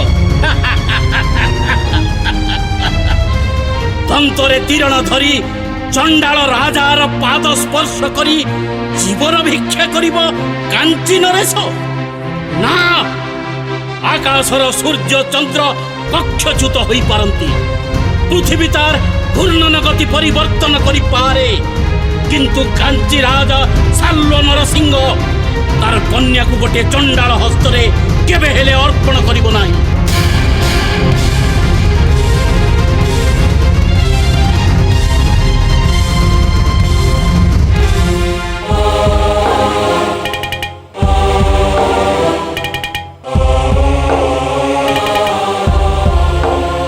ଠାରୁ ଏ ସମ୍ବାଦ ଶୁଣି ମୁଁ ବଡ଼ ମର୍ମାହତ ହୋଇଛି ମହାରାଜ। କାଞ୍ଚି ରାଜାଙ୍କର ଏହା ଏକ ଅନୁଚିତ କାର୍ଯ୍ୟ। ଏ ଅନ୍ୟାୟ କାର୍ଯ୍ୟ ଦ୍ୱାରା ଦୁଇ ରାଜ୍ୟ ଭିତରେ ଶାନ୍ତି ମୈତ୍ରୀ ପ୍ରଗତିର ଧାରା ବ୍ୟାହତ ହୋଇପାରେ।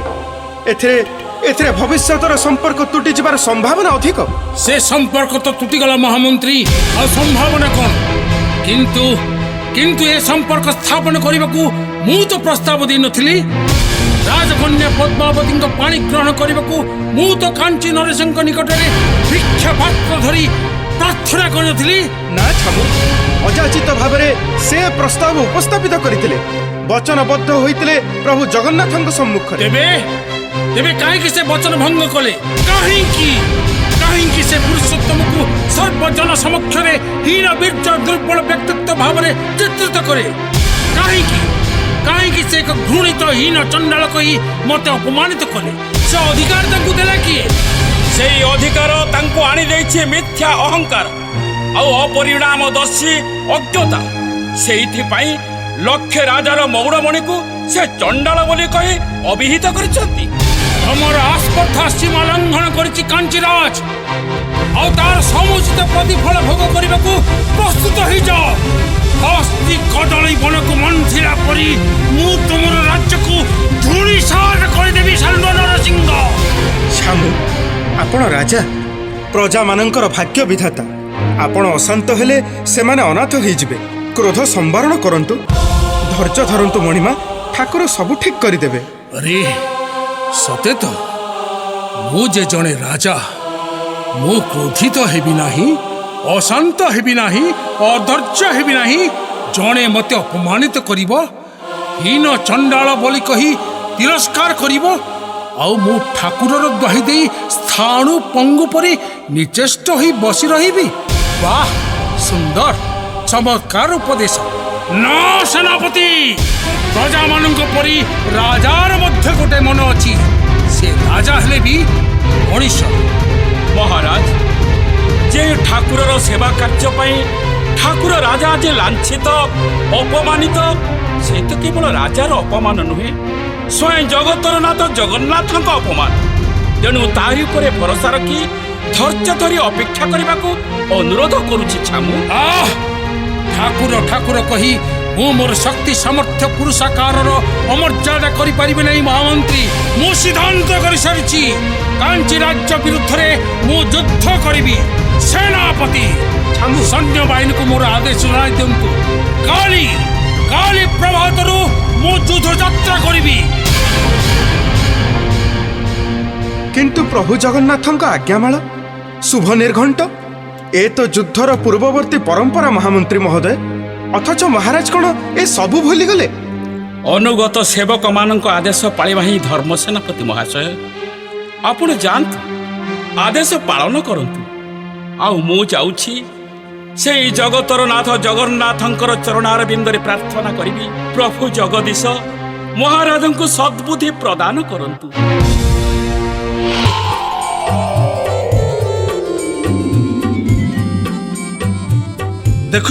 ଦେଖୁଛୁ ଜଗନ୍ନାଥ, ଏଇ ଅପରିଣାମଦର୍ଶୀ ଉଦ୍ଭ୍ରାନ୍ତ ରାଜାକୁ। ଆରେ ଏଇ ଠାକୁରର ସେବା ପାଇଁ ତୁ ଠାକୁର ରାଜା, ଲକ୍ଷେ ରାଜାର ମୌଡ଼ମଣି, ଅଥଚ ସେଇ ଠାକୁରର ଆଜ୍ଞା ନ ନେଇ ତୁ ଯୁଦ୍ଧକୁ ଚାଲିଗଲୁ। ମିଥ୍ୟା ଅହମିକାର ବଶବର୍ତ୍ତୀ ହୋଇ ନିଜର ପ୍ରତିଷ୍ଠା ଗୌରବକୁ ଭୁଲିଗଲୁ। ହଁ ଭାଇ, ପୁରୁଷୋତ୍ତମର ଅଧପତନରେ ମୁଁ ଚିନ୍ତାଗ୍ରସ୍ତ ହୋଇପଡ଼ିଛି। ତୁ ଠିକ୍ କହିଛୁ ଜଗନ୍ନାଥ। କୋଟି କୋଟି ପ୍ରଜା ପାଟକଙ୍କ ମଧ୍ୟରୁ କେବଳ ଜଣେ ରାଜା ହୁଏ। କାହିଁକି? କାରଣ ତାର କର୍ମ ଓ ସଂସ୍କାର ପାଇଁ। ସେ ଦୁଃଖରେ ଉତ୍ପୀର୍ଣ୍ଣ ହେବ ନାହିଁ କିମ୍ବା ସୁଖରେ ବିଗତ ସ୍ପୃହ ହେବ ନାହିଁ। ସେଇଥିପାଇଁ ତ ପୁରୁଷୋତ୍ତମର ଏ ଦୁର୍ଗତି ପାଇଁ ମୁଁ ବେଶୀ ବିଚଳିତ ହୋଇପଡ଼ୁଛି। ଯାହା ହେଲେ ମଧ୍ୟ ସେ ମୋର ପରମ ଭକ୍ତ, ଆଦ୍ୟ ସେବକ। କିନ୍ତୁ କ'ଣ ବା କରିପାରିବି ମୁଁ? ଜଗତର ସର୍ବ କର୍ମର କାରକ ଯିଏ, ସିଏ କହୁଛି ମୁଁ କିଛି କରିପାରିବି ନାହିଁ। ବାଃ, ଆରେ ସମସ୍ତଙ୍କୁ ତୁ ସିନା ଭୁଲେଇ ଦେବୁ, ହେଲେ ମତେ ନୁହେଁ। ଦେଖ ଜଗନ୍ନାଥ, ମୁଁ ମାନୁଛି ସେ ଭୁଲ କରିଛି, ହେଲେ ସେ ଭୁଲର କ'ଣ କ୍ଷମା ନାହିଁ? ହଁ, ଅଛି ଭାଇ। ଭୁଲ ପରେ ପ୍ରାୟଶ୍ଚିତ, ତାପରେ କ୍ଷମା। ଏହା ହିଁ ନିୟତିର ନିୟମ। ନା, ନା ଜଗନ୍ନାଥ, ତୁ ଚାହିଁଲେ ସବୁ କରିପାରିବୁ। ମୁକଂ କରତି ବାଚାଳଂ ପଙ୍ଗୁ ଲଙ୍ଘୟତେ ଗିରି। ତୋ କୃପାରୁ ସବୁ ସମ୍ଭବ ଜଗନ୍ନାଥ। ନା ଭାଇ, ମୁଁ ଚାହିଁଲେ ବି କିଛି ହେବ ନାହିଁ। ମହାଭାରତ ଯୁଦ୍ଧ ନ ହେଉ ବୋଲି କ'ଣ ମୁଁ ଚାହିଁନଥିଲି? ସେଥିପାଇଁ ତ ଦୂତ ଭାବରେ କାର୍ଯ୍ୟ କରିବାକୁ ମୁଁ କୁଣ୍ଠାବୋଧ ମଧ୍ୟ କରିନାହିଁ। ହେଲେ କ'ଣ ହେଲା? 18ଟା ଦିନ ଭିତରେ 18 ଐକ୍ଷଣୀ ସୈନ୍ୟ ନିଶେଷ ହୋଇଗଲା। ଏତେ ବଡ଼ ଯାଦବ ବଂଶ କଳିର ପ୍ରଭାବରୁ ମୁକ୍ତ କରିବାକୁ ମହର୍ଷି ଅଷ୍ଟବକ୍ରଙ୍କ ଠାରୁ ଆଶୀର୍ବାଦ ଭିକ୍ଷା କରିଥିଲି। କିନ୍ତୁ ସେହି ଆଶୀର୍ବାଦ ଅଭିଶାପରେ ପରିଣତ ହୋଇଗଲା। ଯଦୁବଂଶ ଧ୍ୱଂସ ହୋଇଗଲା। କ'ଣ କରିପାରିଲି ମୁଁ ନିରୁପାୟ ଭାଇ। ତାହେଲେ ତୁ କହୁଛୁ ଯିଏ ଯେଉଁ କର୍ମ କରିବ ତା ଫଳ ଭୋଗ କରିବାକୁ ସେ ବାଧ୍ୟ? ନିଶ୍ଚିତ, ଏହା ହିଁ ମହାକାଳର ଅନୁଶାସନ ଧାରା। କାମନାର ବଶବର୍ତ୍ତୀ ହୋଇ ପୁରୁଷୋତ୍ତମ ଯେଉଁ ଭୁଲ କରିଚାଲିଛି ତାର ଫଳ ଭୋଗିବାକୁ ସେ ବାଧ୍ୟ। ମନେ ଅଛି ଭାଇ ଭଗବତ ଗୀତାର ସେହି ପଂକ୍ତି ଯାହା ମୁଁ ଅର୍ଜୁନକୁ ବୁଝାଇଥିଲି ମହାଭାରତ ଯୁଦ୍ଧକ୍ଷେତ୍ରରେ?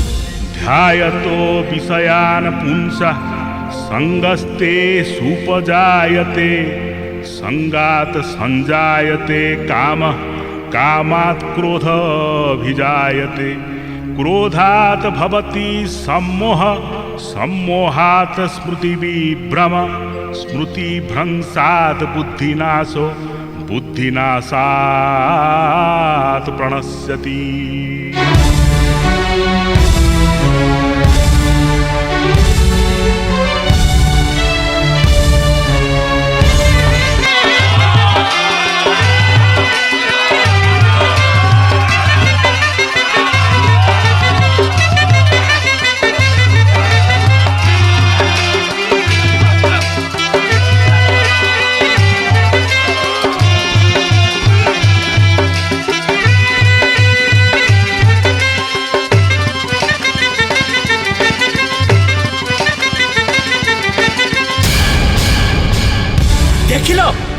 ଦେଖିଲ ମହାମନ୍ତ୍ରୀ, ପ୍ରବଳ ପ୍ରତାପୀ ଉତ୍କଳ କେଶରୀ ପୁରୁଷୋତ୍ତମ କିପରି ଅସହାୟ ଶ୍ୱାନ ପରି ଯୁଦ୍ଧ କ୍ଷେତ୍ରରୁ ପଳାୟନ କଲା।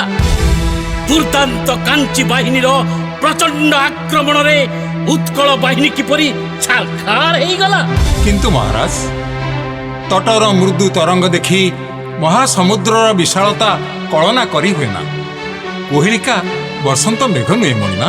ହଁ ମହାରାଜ, ବିଶାଳ ଉତ୍କଳ ବାହିନୀର ବଜ୍ର ନିଖୋଷ ସୁଶିକ୍ଷିତ ସୈନ୍ୟମାନଙ୍କର ସୁଚତୁର ରଣକୌଶଳ ଏବେ ବି କାଞ୍ଚିକି ପ୍ରକମ୍ପିତ କରିନାହିଁ। ଆଚ୍ଛା, ତାହେଲେ ମୁଁ କ'ଣ କହିବି? କାଞ୍ଚି ରାଜ୍ୟର ଶକ୍ତିମାନ ସେନାପତି ଏକ ଅନାଗତ ଆଶଙ୍କାରେ ଭୀତତ୍ରସ୍ତ? ନା ନା ମହାରାଜ, ସେନାପତି ରଣସିଂହ ଭୀତ କିମ୍ବା ଦୁର୍ବଳ ନୁହେଁ। ମୃତ୍ୟୁକୁ ସେ ଭୟ କରେ ନା। କିନ୍ତୁ ରାଜ୍ୟର ତଥା ସୈନ୍ୟବାହିନୀର ସୁରକ୍ଷା ତାର ପ୍ରଥମ କର୍ତ୍ତବ୍ୟ ମହାରାଜ। କାରଣ ଉତ୍କଳ ବାହିନୀର ପୁନଃ ଆକ୍ରମଣ ସମ୍ଭାବନାକୁ ଏଡ଼ାଇ ଦିଆଯାଇ ପାରେ ନା। ସେନାପତି ଠିକ୍ କହିଛନ୍ତି ମହାରାଜ। ଆମକୁ ଭାବି ଚିନ୍ତି ସତର୍କତାମୂଳକ ପଦକ୍ଷେପ ଗ୍ରହଣ କରିବାକୁ ପଡ଼ିବ। ଅପମାନର ତୀବ୍ର କଷାଘାତରେ ଜର୍ଜରିତ ହୋଇ ଗଜପତି ପୁରୁଷୋତ୍ତମ କେବେ ହେଲେ ନୀରବରେ ବସି ଅସୁବିସର୍ଜନ କରିବେ ନାହିଁ ମଣିମା। ସେ ବୀର, ସୁଚତୁର ଆଉ ରଣ କୌଶଳୀ ମଧ୍ୟ। ବୀର, ସୁଚତୁର, ରଣକୌଶଳ କାହିଁ? ପୁରୁଷୋତ୍ତମର କୋଷମୁକ୍ତ ଶାଣିତ ତରବାରୀ ତାର ବୀରତ୍ୱର ପ୍ରମାଣ ଦେଇପାରିଲା ନାହିଁ ତ? କୁଆଡ଼େ ଗଲା ସେ ଚତୁରତା? ଆପଣ ମୋତେ ଡକାଇଥିଲେ ପିତା? ହଁ ମା, ତୁ ତ ମୋର ଏକମାତ୍ର ଅଳିଅଳି କନ୍ୟା। ତୋର ଆନନ୍ଦରେ ହିଁ ମୋର ଆନନ୍ଦ। ଆଜିର ଏହି ବିଜୟ ଉତ୍ସବରେ ତୁ ସାମିଲ ନହେଲେ ଉତ୍ସବ ଅସମ୍ପୂର୍ଣ୍ଣ ରହିଯିବ ମା। କିନ୍ତୁ କ'ଣ ପାଇଁ ଏ ବିଜୟ ଉତ୍ସବ ପିତା? କ'ଣ ପାଇଁ କାଞ୍ଚି ସୈନ୍ୟମାନଙ୍କ ଏ ଆତ୍ମ ଉତ୍ସର୍ଗ? କ'ଣ ପାଇଁ ଏଇ ଲାସ୍ୟମୟ କାଞ୍ଚି ନଗରୀ ଧ୍ୱଂସର ଗୁହାର ଆଡ଼କୁ ଆଗେଇ ଚାଲିଛି? କେବଳ ମୋରି ପାଇଁ? ଦେଶ ପାଇଁ ନୁହେଁ, ଜାତି ପାଇଁ ନୁହେଁ, କେବଳ ଜଣକ ପାଇଁ ଏ ରାଜ୍ୟ ଧ୍ୱଂସ ହୋଇଯିବ? ନା ନା ପିତା, ଏ ମିଥ୍ୟା ଅହମିକା ମୁଁ ସହ୍ୟ କରିପାରିବି ନାହିଁ। ଆରେ ବା, ଏଥିରେ ଅନୁଶୋଚନା କରିବାର କ'ଣ ଅଛି?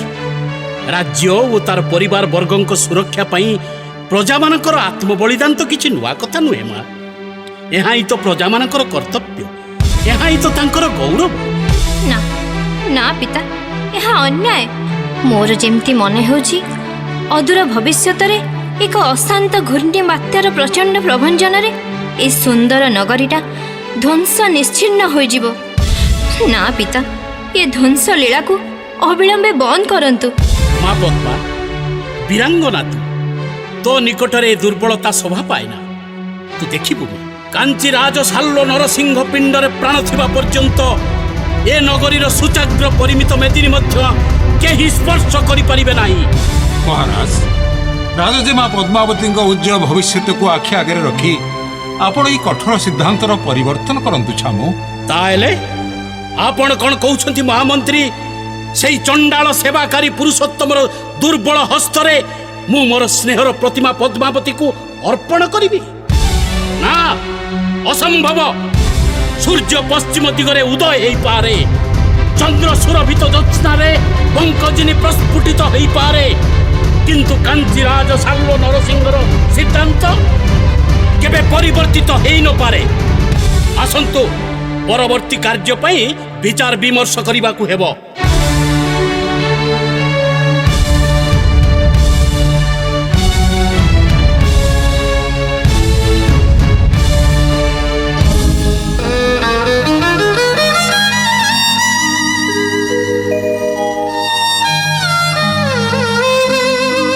ମହାରାଜ, କାଞ୍ଚିରୁ ପ୍ରତ୍ୟାବର୍ତ୍ତନ ପରେ ଆପଣ ମ୍ରିୟମାଣ ହୋଇପଡ଼ିଛନ୍ତି। ସ୍ନାନ, ଶୟନ, ଭୋଜନ ପରିତ୍ୟାଗ କରି ଏହି କକ୍ଷରେ ନିଜକୁ ଅବରୁଦ୍ଧ କରି ରଖିଛନ୍ତି। ମହାରାଜ, ଜୟ ପରାଜୟ ତ ଏକ ରାଜା ପକ୍ଷରେ କିଛି ନୂତନ କଥା ନୁହେଁ। ଏଥିରେ ଏପରି ବିଚଳିତ ନ ହେବାକୁ ଛାମୁକୁ ମୁଁ ଅନୁରୋଧ କରୁଛି।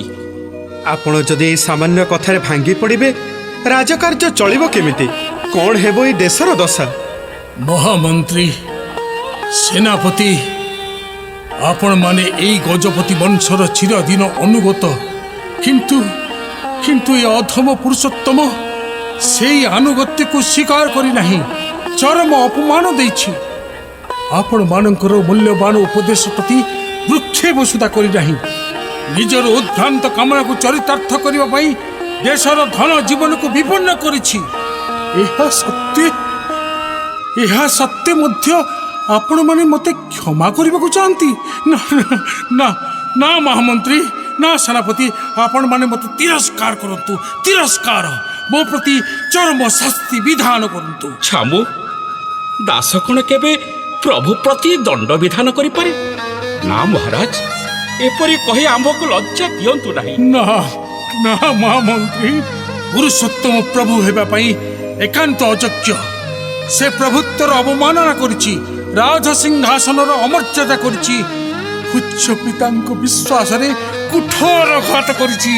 ତେଣୁ ତେଣୁ ରାଜା ଭାବରେ ରହିବାର ତାର ଆଉ ନୈତିକ ଅଧିକାର ନାହିଁ। ମହାରାଜ, ଆମେ କେବଳ ଗଜପତିଙ୍କର ଅନୁଗତ ଦାସ ନୁହଁ, ଏ ବଂଶ, ଏ ପରିବାରର ଏକ ସଦସ୍ୟ ବୋଲି ମନେ କରୁ। ଆମେ ଆପଣଙ୍କର ଅତୀତ ବ୍ୟବହାରରେ କ୍ଷୁବ୍ଧ ନୁହଁ ଛାମୁ, ବରଂ ଆନନ୍ଦିତ ଯେ ଆମେ ଏପରି ପ୍ରଭୁର ଦାସ ଯେ ନିଜର ଭୁଲ ପାଇଁ ଅନୁତାପ କରେ, ପ୍ରାୟଶ୍ଚିତ କରିବା ପାଇଁ ପ୍ରାର୍ଥନା କରେ। ଏ ତ ଆପଣଙ୍କର ମହନୀୟତା ଛାମୁ। ଭାଇ, ଆପଣ ଧୈର୍ଯ୍ୟ ଧରନ୍ତୁ, ପ୍ରଭୁ ଜଗନ୍ନାଥଙ୍କ ଶରଣାପନ୍ନ ହୁଅନ୍ତୁ, ପୂର୍ବ ଭଳି ତାଙ୍କ ଉପରେ ଅଖଣ୍ଡ ବିଶ୍ୱାସ ସ୍ଥାପନ କରନ୍ତୁ, ତାଙ୍କର ପ୍ରତ୍ୟେକଟି ସତ୍ତାକୁ ଅନୁଭବ କରନ୍ତୁ। ଦେଖିବେ ଦେଖିବେ ସବୁ ଠିକ୍ ହେଇଯିବ। କିନ୍ତୁ କିନ୍ତୁ ଭାଇ ରାମଚନ୍ଦ୍ର, এই কলঙ্কিত মোহরে ମୁଁ କାଳିଆ ପାଖକୁ ଯିବି କେମିତି? କେମିତି ଯିବି? ମୁଁ ତ ତାର ସତ୍ତାକୁ ଅସ୍ୱୀକାର କରିଛି, ତୁଚ୍ଛ ପୁରୁଷାକାରର ଦହି ଦେଇ ତାର ସେବାକୁ ଉପେକ୍ଷା କରିଛି। ଭାଇ, ଆପଣଙ୍କର ମନ ଖୁବ୍ ଅଶାନ୍ତ ହୋଇପଡ଼ିଛି। ଅହଙ୍କାର, ବଳ, ଦର୍ପ, କାମ, କ୍ରୋଧକୁ ପରିହାର କରି ସମ୍ପୂର୍ଣ୍ଣ କାମନା ଶୂନ୍ୟ ଭାବରେ ସେହି ପରମ ବ୍ରହ୍ମଙ୍କ ଚରଣାର ବିନ୍ଦରେ ଜୀବନକୁ ସମର୍ପିତ କରିଦିଅନ୍ତୁ। ପରମ ଶାନ୍ତି ପାଇବେ ଭାଇ। ଆସନ୍ତୁ ଆସନ୍ତୁ ଭାଇ।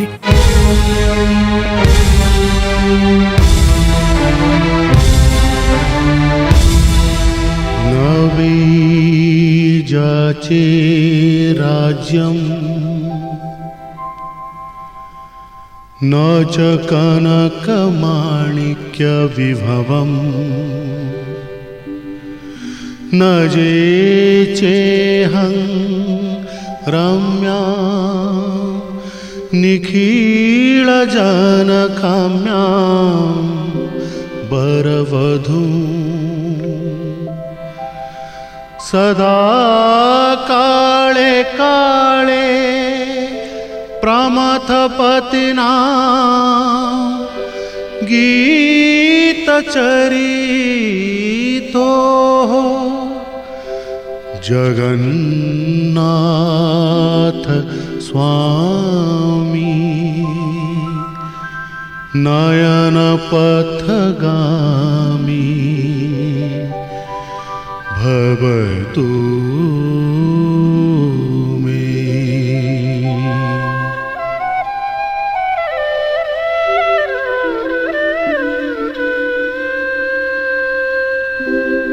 आहे जगन्नाथ जगतर नाथ विश्व ब्रह्मांडर अटु गोसाई सृष्टि स्थिति लय तोहर आश्रय तो बिना मोहर गति जे नाही। आहे जगन्नाथ जगतर नाथ विश्व ब्रह्मांडर अटु गोसाई।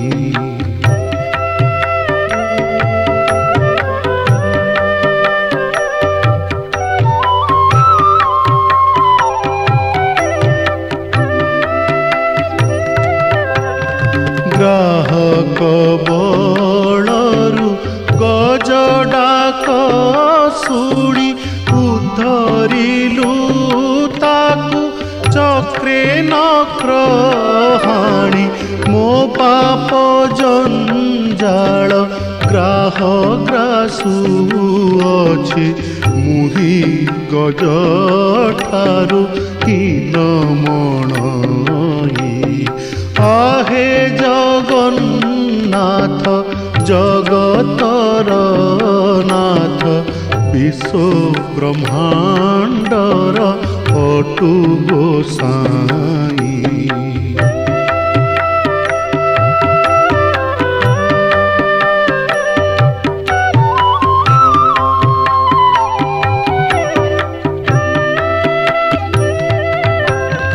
जगते मु जणा ठाकुर राजन ठाकुरे देछि घोर अपमान तोते देली दुख मु अधम मूर्ख दंड दिया प्रभु भोगिबी मुहि। आहे जगन्नाथ जगतर नाथ विश्व ब्रह्मांडर अटु गोसाई सृष्टि स्थिति लय तोहर आश्रय तो बिना मोहर गति जे नाही।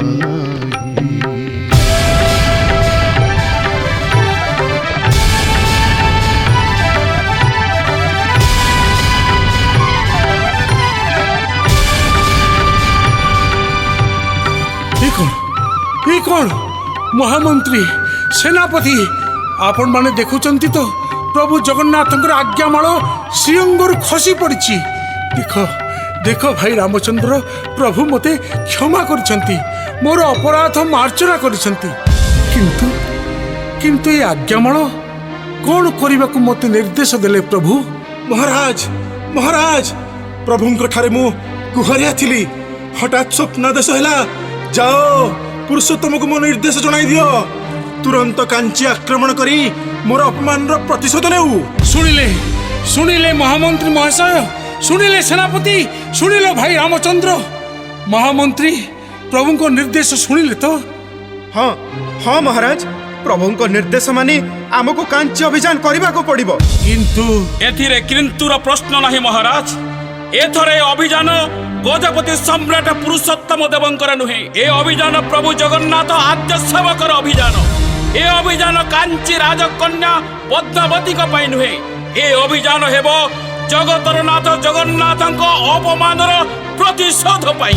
କାଞ୍ଚି ରାଜାଙ୍କ ଏ ଅବମାନନା କେବଳ ଚଣ୍ଡାଳ ସେବକ ପାଇଁ ନୁହେଁ ଭାଇ, ଏ ଅବମାନନା ଓଡ଼ିଆ ଜାତିର, ଦେଶର ଓ ଧର୍ମର, ଆଉ ସର୍ବୋପରି ଚଣ୍ଡାଳ ସେବକର ସ୍ୱାମୀ ପ୍ରଭୁ ଜଗନ୍ନାଥଙ୍କର।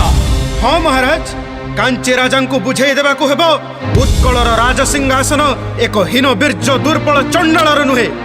ଏ ସିଂହାସନ ହେଉଛି ଲକ୍ଷେ ରାଜାର ମୌଡ଼ମଣି ପ୍ରଭୁ ଜଗନ୍ନାଥଙ୍କ ଆଦ୍ୟ ସେବକର। ତବ ଇଚ୍ଛା ସେହି ମୋର ଦୀକ୍ଷା।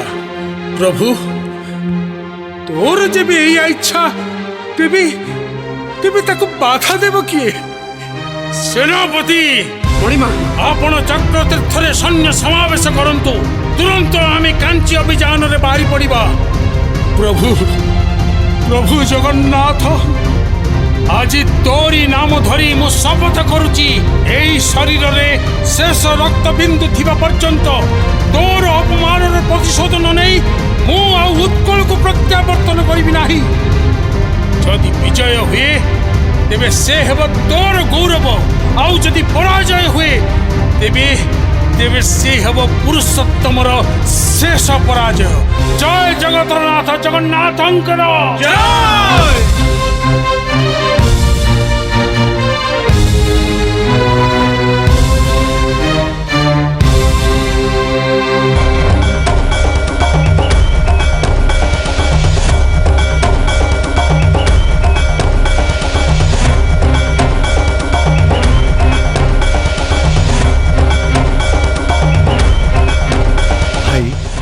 ଆମକୁ ଏବେ କାଞ୍ଚି ଯୁଦ୍ଧକୁ ଯିବାକୁ ହେବ।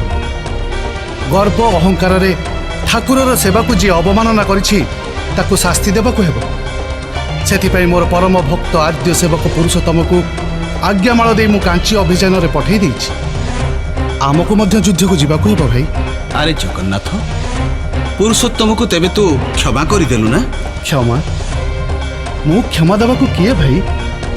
ସେ ତାର ଭୁଲର ପ୍ରାୟଶ୍ଚିତ କରିଛି। ପ୍ରାୟଶ୍ଚିତ ପରେ କ୍ଷମା ତ ତାର ପ୍ରାପ୍ୟ। ଏଥିରେ ମୋର ଦେବା ନ ଦେବାର ପ୍ରଶ୍ନ ଉଠୁଛି କେଉଁଠି? ଆରେ ଜଗନ୍ନାଥ, ଏଥିରେ କିଛି ଛଳନା କପଟତା ନାହିଁ ତ? ଆପଣ ଆଉ ବିଳମ୍ବ କରନ୍ତୁ ନାହିଁ ଭାଇ। ପଥରେ ପୁଣି ମାଣିକ ଗୌଡ଼ୁଣୀ ଠାରୁ ଦହି ଖାଇବାକୁ ହେବ ଯେ। ଧନ୍ୟ ଧନ୍ୟ ତୁ ଜଗନ୍ନାଥ। ବାତ୍ସଲ୍ୟ ମମତାର ଡୋରିରେ ମା ଯଶୋଦାଙ୍କୁ ତ ପାଗଳ କରିଥିଲୁ, ଏବେ ପୁଣି କାହାକୁ ପାଗଳ କରିବାକୁ ଚାହୁଁ? କିଏ ସେଇ ସୌଭାଗ୍ୟର ଅଧିକାରିଣୀ? ମାଣିକ?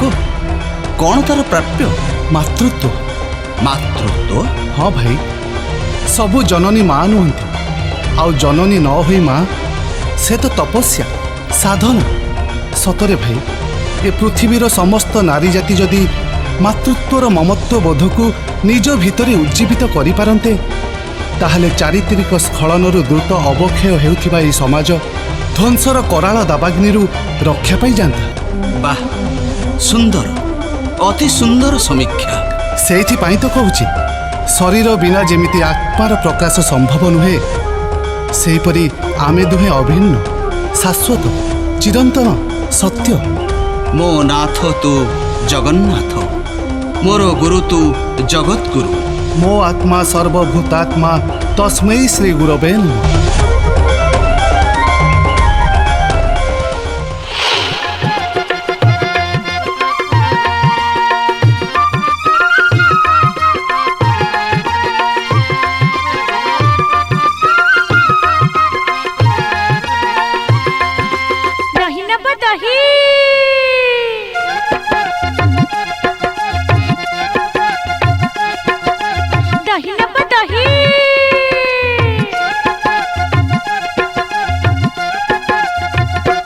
दही नबग दही साथी संगात सही सरी गले न पाई बए परा दही दही नबग दही साथी संगात सही सरी गले न पाई बए परा दही।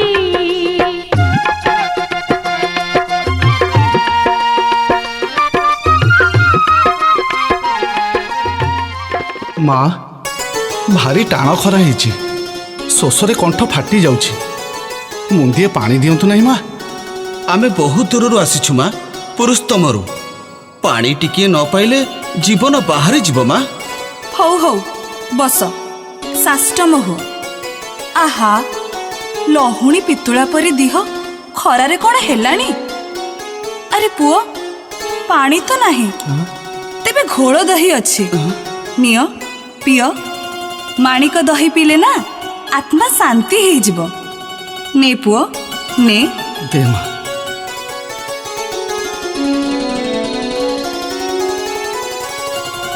ଓହୋ, ଜୀବନଟା ରହିଗଲା ଭାଇ। ପଚାରୁଛୁ ମା, ତମ ଦହି ନା ଅମୃତ ପରି ଲାଗିଲା। ଆରେ ପୁଅ, ତମେ କ'ଣ ଦି ଭାଇ? ତମର କ'ଣ କେହି ନାହାନ୍ତି ଯେ ଏ ଅରକ୍ଷିତଙ୍କ ପରି ଏଡ଼େ ଖରାଟାରେ ଯାଉଛ? ମା, ଆମେ ହଉଛୁ ଗଜପତି ମହାରାଜାଙ୍କ ପାଇକ, ଦି ଭାଇ ଜଗା ବଳିଆ। କାଞ୍ଚିରେ ଯୁଦ୍ଧ ହବ ଯେ ମହାରାଜା ଆମକୁ ଆଗରେ ପଠାଇ ପଛରେ ଆସୁଛନ୍ତି। ମା, ତୋର ଆଉ ସବୁ କିଏ ଅଛନ୍ତି କିଛି କହିଲୁ ନାହିଁ ତ? ନା ରେ ପୁଅ, ଏଡ଼େ ବଡ଼ ସଂସାରଟାରେ ମୋର କେହି ବୋଲି କେହି ନାହାନ୍ତି। ଦୁଃଖୀ ଲୋକ, ସେଇ ଠାକୁରଙ୍କୁ ଆସରା କରି ପଡ଼ି ରହିଛି। ପେଟ ଚାଖଣ୍ଡକ ପାଇଁ ଦହି ବିକି ଚଳି ଯାଉଛି।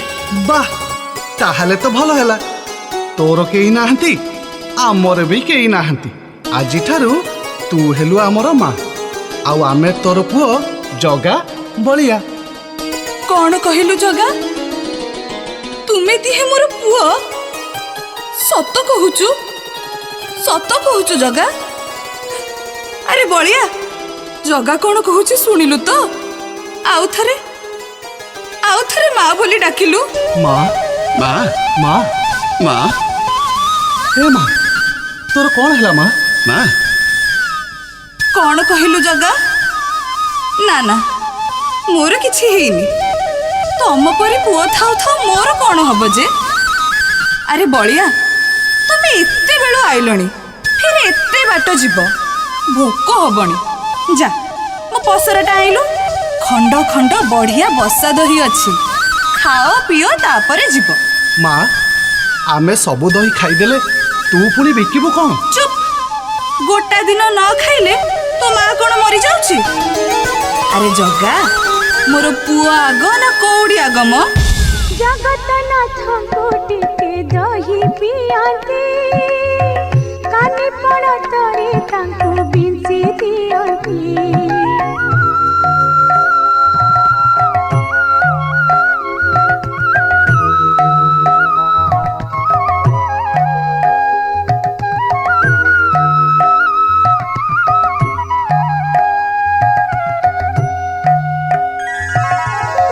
ଜଗତନାଥଙ୍କୁ ଟିକେ ଦହି ପିଆନ୍ତି, କାନି ପଣତରେ ତାଙ୍କୁ ବିଞ୍ଚି ଦିଅନ୍ତି। ମୋର ସାହା କେ ନାହିଁ ସାହା ଜଗତ ସାଇ, ଜୀବ ଯାଉ ତୋ ପାଦରେ ଏ ମିନତି। ଆମେ ଯାଉଛୁ ମା, ଡେରି ହେଇଗଲାଣି। ମାମ, ଆମ ପଛରେ ମହାରାଜା ଆସୁଛନ୍ତି, ତାଙ୍କୁ ଟିକେ ଜଣେଇ ଦେବୁ ଆମେ ଯୁଦ୍ଧକୁ ଯାଉଛୁ। ଏ ମୁଦିଟା ରଖ ତ, ମହାରାଜାଙ୍କୁ ଦେଲେ ସେ ଜାଣିପାରିବେ। ହଉ, ଯା ରେ ଜଗା, ଯା ରେ ବଳିଆ, ଯୁଦ୍ଧ କରି କାଳିଆ ଠାକୁରର ନାଁ ରଖ। ମୁଁ କଲ୍ୟାଣ କରୁଛି, ତମ ଦିହ ବଜର ହେଉ, ଠାକୁର ଚକ୍ର ଓହାଡ଼ କରି ରଖୁ, ମୋ ଆଇସ ତମକୁ ଲାଗୁ। ଯା, ଅଇଲା ବେଳେ ମୋ ପାଖକୁ ଆସିବ, ମୁଁ ସେଇ ଗଛ ମୂଳେ ଚାହିଁ ରହିଥିବି।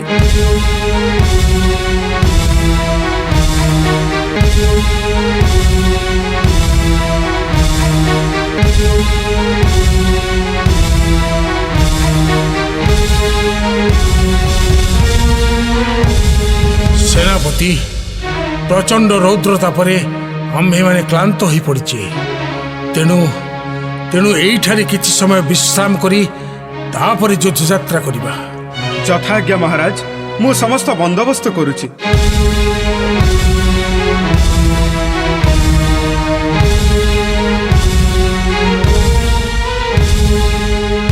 କ୍ଷମା କରିବେ ମହାରାଜ, ମାଣିକ ଗୌଡୁଣୀ ପାଇଁ ଆସିବାକୁ ବାଧ୍ୟ ହୋଇଛି। ଯେତେ ବୁଝାଇଲେ ବି ସେ ଆପଣଙ୍କୁ ଭେଟିବାକୁ ଚାହେଁ। ଯାହା କହିବାର କଥା ଆପଣଙ୍କ ବ୍ୟତୀତ ସେ ଅନ୍ୟ କାହାକୁ କହିବ ନାହିଁ। ଠିକ ଅଛି ସେନାପତି, ଆସ ଆସ ମାଣିକ, କୁହ ପୁରୁଷୋତ୍ତମ ତୁମର କି ସେବା କରିପାରେ? ଜୁହାର ଛାମୁ। ଛାମୁ, ମୋର ପୁଅ ଦିଟା, ଗୋଟାଏ କାଳିଆ ତା ନା ଜଗା, ଆରଟା ଗୋରା ତା ନା ବଳିଆ। ଆପଣଙ୍କର ପାଇକ ହେଇଛନ୍ତି। ଖରାରେ ଆସିଲେ, ଦହି ଦେଲି ପିଇଲେ, ଶାଷ୍ଟମ ହେଲେ, କାଞ୍ଚି ଗଲେ ଯୁଦ୍ଧ କରିବା ପାଇଁ। ଜଗା କହିଲା, ମା ଆମେ ଯାଉଛୁ, ମହାରାଜାଙ୍କୁ ଜଣେଇଦବୁ। ଶୁଣିଲ ସେନାପତି, ଉତ୍କଳ ବାହିନୀର 2 ଜଣ ସୈନିକ କାଞ୍ଚି ଗଲେ, ଅଥଚ ମୁଁ ଜାଣିପାରିଲି ନାହିଁ। ନା ମାଣିକ ନା, ତମ କଥା ବିଶ୍ୱାସଯୋଗ୍ୟ ନୁହେଁ। ଛାମୁ, ମୁଁ କଣ ମିଛ କହୁଛି? ଏଇ ଦେଖୁନାହାନ୍ତି, ଜଗାଏ ମୁଦି ଦେଇ କହିଲା, ମା ଏକୁ ମହାରାଜାଙ୍କୁ ଦବୁ, ସେ ପରତେ ଯିବେ। ଏଇ ନିଅନ୍ତୁ ଛାମୁ।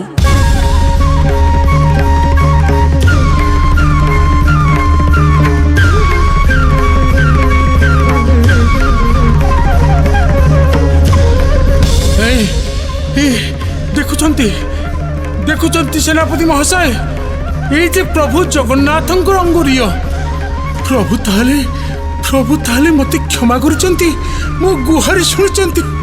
ସେନାପତି, ଆଉ ଭୟ ନାହିଁ, ଆଉ ଭୟ ନାହିଁ। ଏଥର କାଞ୍ଚି ବିଜୟ ସୁନିଶ୍ଚିତ। ଅନ୍ୟ ତ ମାଣିକ, କୋଟି କୋଟି କଳ୍ପ ତପସ୍ୟା କରି ମୁନି ଋଷିମାନେ ଯାହାର ଦର୍ଶନ ପାଇନାହାନ୍ତି, ତୁ ତାର ଦର୍ଶନ ପାଇଛୁ କେବଳ ତୋ ପୁଣ୍ୟ ବଳରେ। ଜଗତର ନାଥଙ୍କୁ ସ୍ୱଚକ୍ଷୁରେ ତୁ ଦର୍ଶନ କରିଛୁ। ସେ ଠାକୁର ନୁହନ୍ତି ମ, ସେ ପରା ମୋର ପୁଅ ଜଗା ବଳିଆ। ଦେଖୁନାହାନ୍ତି ଛାମୁ, ମୋର ଦୁଃଖ ପାସରା ରଙ୍କ ରତନ ଏଇ ବାଟେ ଯାଇଛି ପରା। ମୁଁ ଠିକ ଦେଖିପାରୁଛି। ଖରାରେ ଝାଉଁଳି ପଡ଼ିଛି ମୁହଁ, ଧୂଳିରେ ଦିହଟା କସରା ଦେଖାଯାଉଛି। ହେଲେ ଦେଖୁନାହାନ୍ତି ଛାମୁ, ତା ପାଦ ଚିହ୍ନ କେମିତି ପଡ଼ି ପଡ଼ି ଯାଇଛି। ଏ ପଥେ ଯାଇଛି ପରା ମୁରଲି ଧରା ମରୁଦ ପାସରା। ଏ ପଥେ ଯାଇଛି ପରା ମୁରଲି ଧରା ମରୁଦ ପାସରା। ପଡ଼ିଛି ଚରଣ ରେଖା ହୋଇଛି ଅଙ୍କା, ଧ୍ୱଜ ବଜ୍ର ମିଲ ଅଙ୍କୁଶ ଭରା। ଏ ପଥେ ଯାଇଛି ପରା ମୁରଲି ଧରା ମରୁଦ ପାସରା।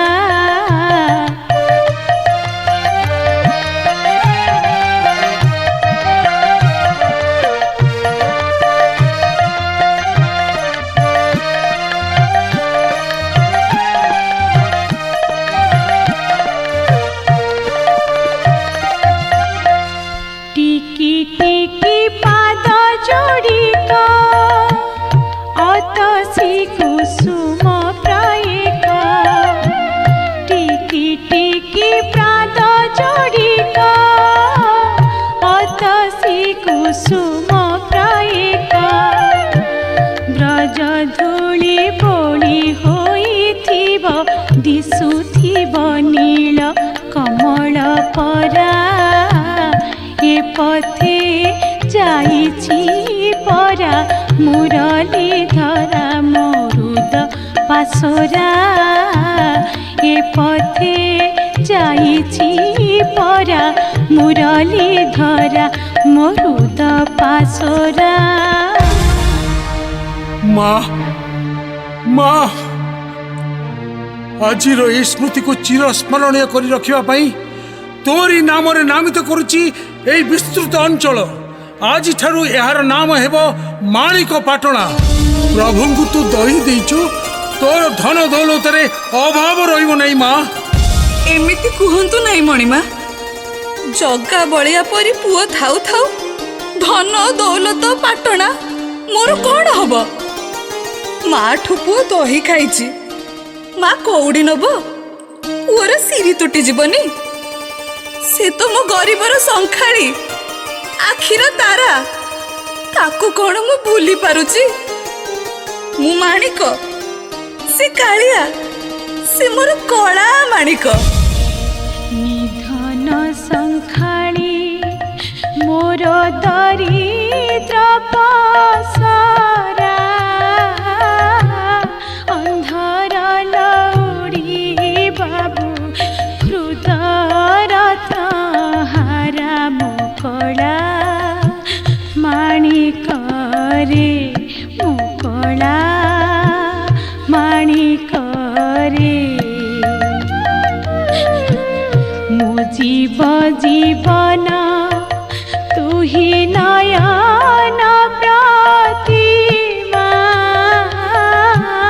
तते की पासरी हेब मोर सुख सीमा मुकला माणिक रे मुकला माणिक रे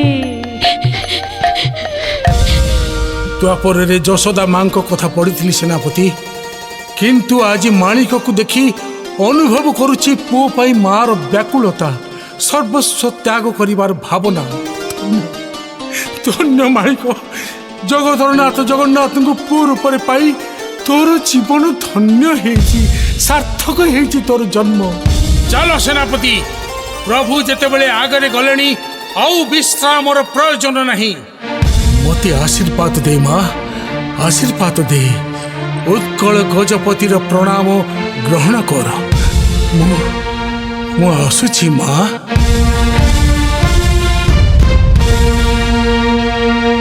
जगारे तू युद्ध को जाइछु हेले तो माँ ना राति दिन तो बाट को चाहि बसी थिबो तू निश्चय आसीबू तू तो मोर जीवन धन तू न आसिले मु काहा मुह को चाहि आ बंची रहिबी कहिलु कालिया अरे बाबू श्यामा गाना तू गाली माधव भुवना कहा मुख अनाई बंचीबी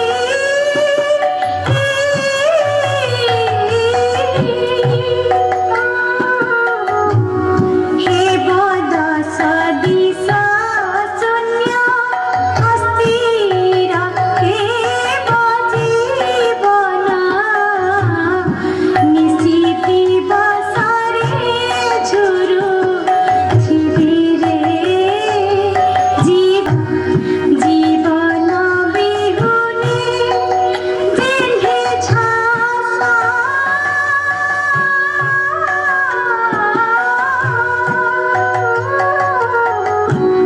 राजा बिने जेन्हे ग्राम देशरे जीव धन जीवन बिहुने जेन्हे छासा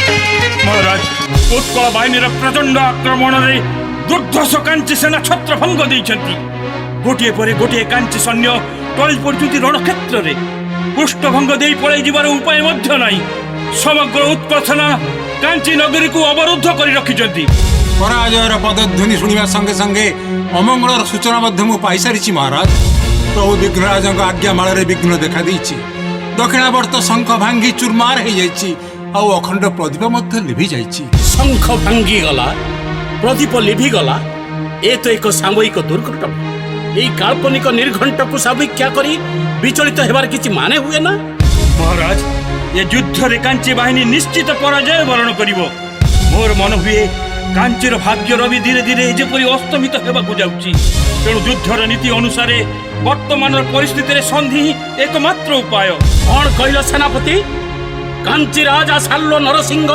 ଭୀତତ୍ରସ୍ତ ହୋଇ ସନ୍ଧି ଭିକ୍ଷା କରିବ ସେଇ ଚଣ୍ଡାଳ ରାଜ ନିକଟରେ? ଅସମ୍ଭବ। ପରାଜୟର ଗ୍ଳାନି ନେଇ ଆତ୍ମସମର୍ପଣ କରିବା ଅପେକ୍ଷା ଯୁଦ୍ଧରେ ପ୍ରାଣ ବିସର୍ଜନ ଦେବା ଶ୍ରେୟସ୍କର। ପିତା, ଆପଣଙ୍କର ଏଇ ଅହେତୁକ ଅହମିକା ହିଁ କାଞ୍ଚିକୁ ଧ୍ୱଂସ ସ୍ତୂପରେ ପରିଣତ କରିବାକୁ ଯାଉଛି। ମନେ ରଖନ୍ତୁ ପିତା, ଆପଣଙ୍କର ଏଇ ଅକ୍ଷମଣୀୟ ଅପରାଧ ପାଇଁ ଇତିହାସ କେବେ ଆପଣଙ୍କୁ କ୍ଷମା ଦେବ ନାହିଁ। ହଁ ମହାରାଜ, ଜେମାମଣିଙ୍କ କଥା ରଖି ଆପଣ ସନ୍ଧି ପ୍ରସ୍ତାବ ନେଇଯିବାକୁ ମୋତେ ଅନୁମତି ଦିଅନ୍ତୁ। ତାର ଆବଶ୍ୟକତା ନାହିଁ ସେନାପତି ମହାଶୟ। ଉତ୍କଳ ବାହିନୀ ରାଜବାଟୀକୁ ଚତୁର୍ଦିଗରୁ ଘେରି ରଖିଛନ୍ତି। କାଞ୍ଚି ବାହିନୀ ଆଜି ସମ୍ପୂର୍ଣ୍ଣ ପରାଜିତ। ଆପଣମାନେ ବର୍ତ୍ତମାନ ବନ୍ଦୀ। ତୁରନ୍ତ ଆତ୍ମସମର୍ପଣ କରନ୍ତୁ। ଜୟ ମହାରାଜା ପୁରୁଷୋତ୍ତମ ଦେବଙ୍କର! ଜୟ ମହାରାଜା ପୁରୁଷୋତ୍ତମ ଦେବଙ୍କର! ପ୍ରଣାମ ପ୍ରଣାମ କାଞ୍ଚି ରାଜ। ମୋତେ ଆଉ ଲଜ୍ଜା ଦିଅନ୍ତୁ ନାହିଁ ମହାରାଜ। ଆଜିଠାରୁ ଏଇ କାଞ୍ଚି ରାଜ୍ୟ ଆପଣଙ୍କର। ଆଉ ପରାଜିତ ସାଲ୍ୱ ନରସିଂହ ଯେକୌଣସି ଦଣ୍ଡ ପାଇଁ ପ୍ରସ୍ତୁତ ମହାରାଜ। ରାଜନ, ଉତ୍କଳ ଗଜପତିର କ୍ଷମତା ଲିପ୍ସା, ରାଜ୍ୟ ଲିପ୍ସା, ବିଭବ ଲିପ୍ସା କେବେ ବି ନଥିଲା, ଆଜି ବି ନାହିଁ। କିନ୍ତୁ ଆପଣଙ୍କର ଅହଙ୍କାର, ଅବିବେକିତାର ଶାସ୍ତି ବିଧାନ ପାଇଁ ଆଜିର ଏ କାଞ୍ଚି ଅଭିଯାନ, ଏ ଯୁଦ୍ଧ, ଏ ବିପର୍ଯ୍ୟୟ, ଏ ପ୍ରଳୟ। ଆଉ ଏ ପ୍ରଳୟର ନେତୃତ୍ୱ ନେଇଛନ୍ତି ସ୍ୱୟଂ ପ୍ରଭୁ ଜଗନ୍ନାଥ। କଳା ଧଳା ଘୋଡ଼ାରେ ଚଢ଼ି ଦୁଇ ଭାଇ ରଣରେ ଅବତୀର୍ଣ୍ଣ ହୋଇଛନ୍ତି। ଉତ୍କଳ ବାହିନୀକୁ ସଞ୍ଚାଳିତ କରିଛନ୍ତି। ରାଜା ପୁରୁଷୋତ୍ତମ ତ କେବଳ ନିମିତ୍ତ ମାତ୍ର। ଦେଖୁଛନ୍ତି ପିତା, ଭକ୍ତ ସେବକର ମାନ ରକ୍ଷା କରିବାକୁ ପ୍ରଭୁ ତାର ଓହ୍ଲାଇ ଆସିଛନ୍ତି ମନ୍ଦିର ଭିତରୁ ଯୁଦ୍ଧ କ୍ଷେତ୍ରକୁ। ଠାକୁର ରାଜାର ମହତ୍ଵ ପ୍ରତିପାଦିତ କରିବାକୁ ଠାକୁର ତାର ଅସ୍ତ୍ର ଧାରଣ କରିଛନ୍ତି। ଧନ୍ୟ ଧନ୍ୟ ଆପଣଙ୍କର ଜୀବନ ମହାରାଜ। ସବୁ ସେଇ କରୁଣାମୟଙ୍କ ଇଚ୍ଛା। ମହାରାଜ, କାଞ୍ଚି ଅଭିଯାନ ମୋର ସଫଳ ହେଇଛି। ତେଣୁ ବିଜିତ ଉତ୍କଳର ଗଜପତି ହିସାବରେ ମୁଁ କାଞ୍ଚି ରାଜ୍ୟକୁ ଆପଣଙ୍କୁ ପ୍ରତ୍ୟାର୍ପଣ କରୁଛି। ଆପଣ ବର୍ତ୍ତମାନ ଠାରୁ ମୁକ୍ତ।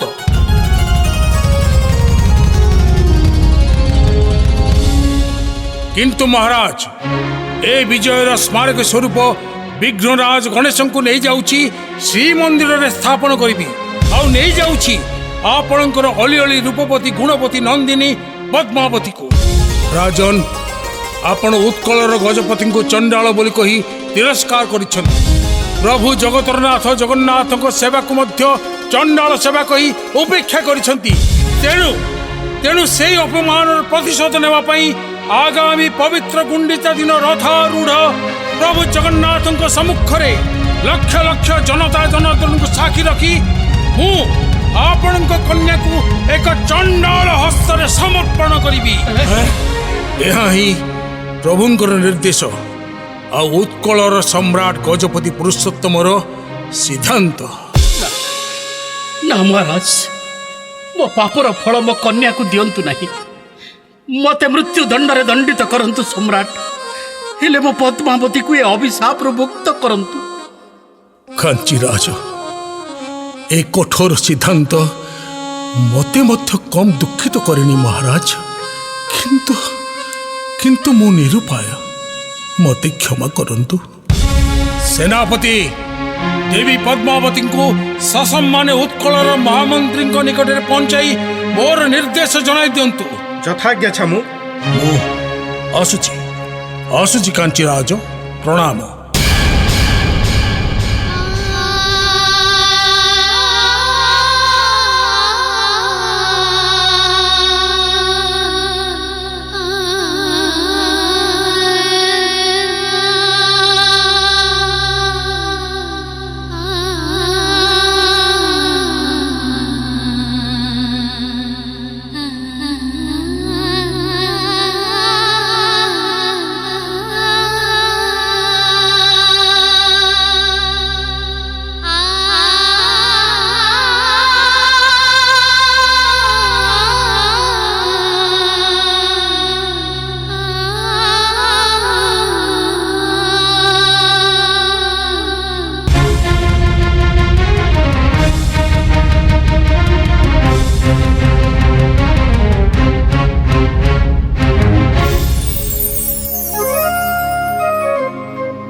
আরে জগন্নাথ, তু কোন কিছু দেখিবুনি, কিছু শুনিবুনি? ଏମିତି ଦାରୁଭୂତ ହୋଇ ବସି ରହିଥିବୁ? ତୋର ମନରେ କ'ଣ ଅଛି କହିଲୁ? କାଇଁ ମୁଁ ତ କିଛି ବୁଝିପାରୁନି। କାଞ୍ଚି ରାଜନନ୍ଦିନୀ ପଦ୍ମାବତୀ ତ କ'ଣ ହେଇଛି ତାର ବା ଦୁଃଖ କଷ୍ଟ କ'ଣ? ବାଃ, ଅତ୍ୟନ୍ତ ପ୍ରାଞ୍ଜଳ ଭାବରେ କହିଦେଲା ତାର ଦୁଃଖ କ'ଣ, କଷ୍ଟ କ'ଣ। ଆରେ ତୋ ଭକ୍ତ ସେବକ ଶିରୋମଣି ପୁରୁଷୋତ୍ତମ ଆଦେଶ ଦେଇଛି ମହାମନ୍ତ୍ରୀଙ୍କୁ ଗୁଣ୍ଡିଚା ଦିନ ତାକୁ ଏକ ଚଣ୍ଡାଳ ହସ୍ତରେ ଅର୍ପଣ କରିବ। ବେଶ ତ, ପୁରୁଷୋତ୍ତମ ତ କିଛି ଅନ୍ୟାୟ କରିନାହିଁ ଭାଇ। ପଦ୍ମାବତୀ ଏକ ଚଣ୍ଡାଳର ପତ୍ନୀ ହେବେ, ଏଥିରେ ଭୁଲ ରହିଲା କେଉଁଠି? ତୋର ଭୁଲ କୋଉଟା ଆଉ ଠିକ୍ କୋଉଟା ଏ ପର୍ଯ୍ୟନ୍ତ ମୁଁ ବୁଝିପାରୁନି ରେ ଜଗନ୍ନାଥ। ଆରେ ପଦ୍ମାବତୀ ବି ତୋର ପୂଜା ଅର୍ଚ୍ଚନା କରିବାରେ ତ କୋଉଠି ତ୍ରୁଟି କରିନାହିଁ, ତାହେଲେ ସେ ଏ ଦଣ୍ଡ ପାଇବ କାହିଁକି? ସାରା ଜୀବନ ତିଳ ତିଳ କରି ମରିବା ଅପେକ୍ଷା ବରଂ ତୁ ତାକୁ ମାରିଦେ, ସେ ମୁକ୍ତି ପାଇଯାଉ।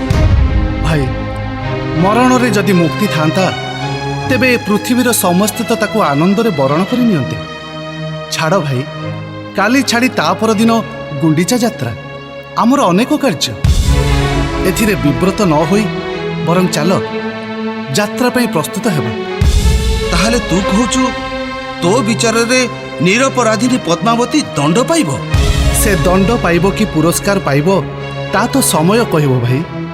କେବଳ ଏତିକି ମନେ ରଖ, ବିଚ୍ଛେଦ ପରେ ମିଳନଟା ହିଁ ସୁଖକର। ଦୁଃଖ ନଥିଲେ ସୁଖ କ'ଣ ଉପଭୋଗ୍ୟ ହେବ? ଅନ୍ଧାର ନଥିଲେ ଆଲୋକର ଉଜ୍ଜ୍ୱଳତା କ'ଣ ଉପଲବ୍ଧ ହେବ? ଭବିଷ୍ୟତର ନିଷ୍ପତ୍ତିକୁ ସମୟ ଉପରେ ଛାଡ଼ି ଦେଇ ଆସ ଭାଇ। ଆମେ କେବଳ ନିରୀକ୍ଷଣ କରିବା ତାର ଗତିକୁ, ଏ ପୃଥିବୀର ଘୂର୍ଣ୍ଣନ ପ୍ରକ୍ରିୟାକୁ। ଆସ ଭାଇ, ଆସ।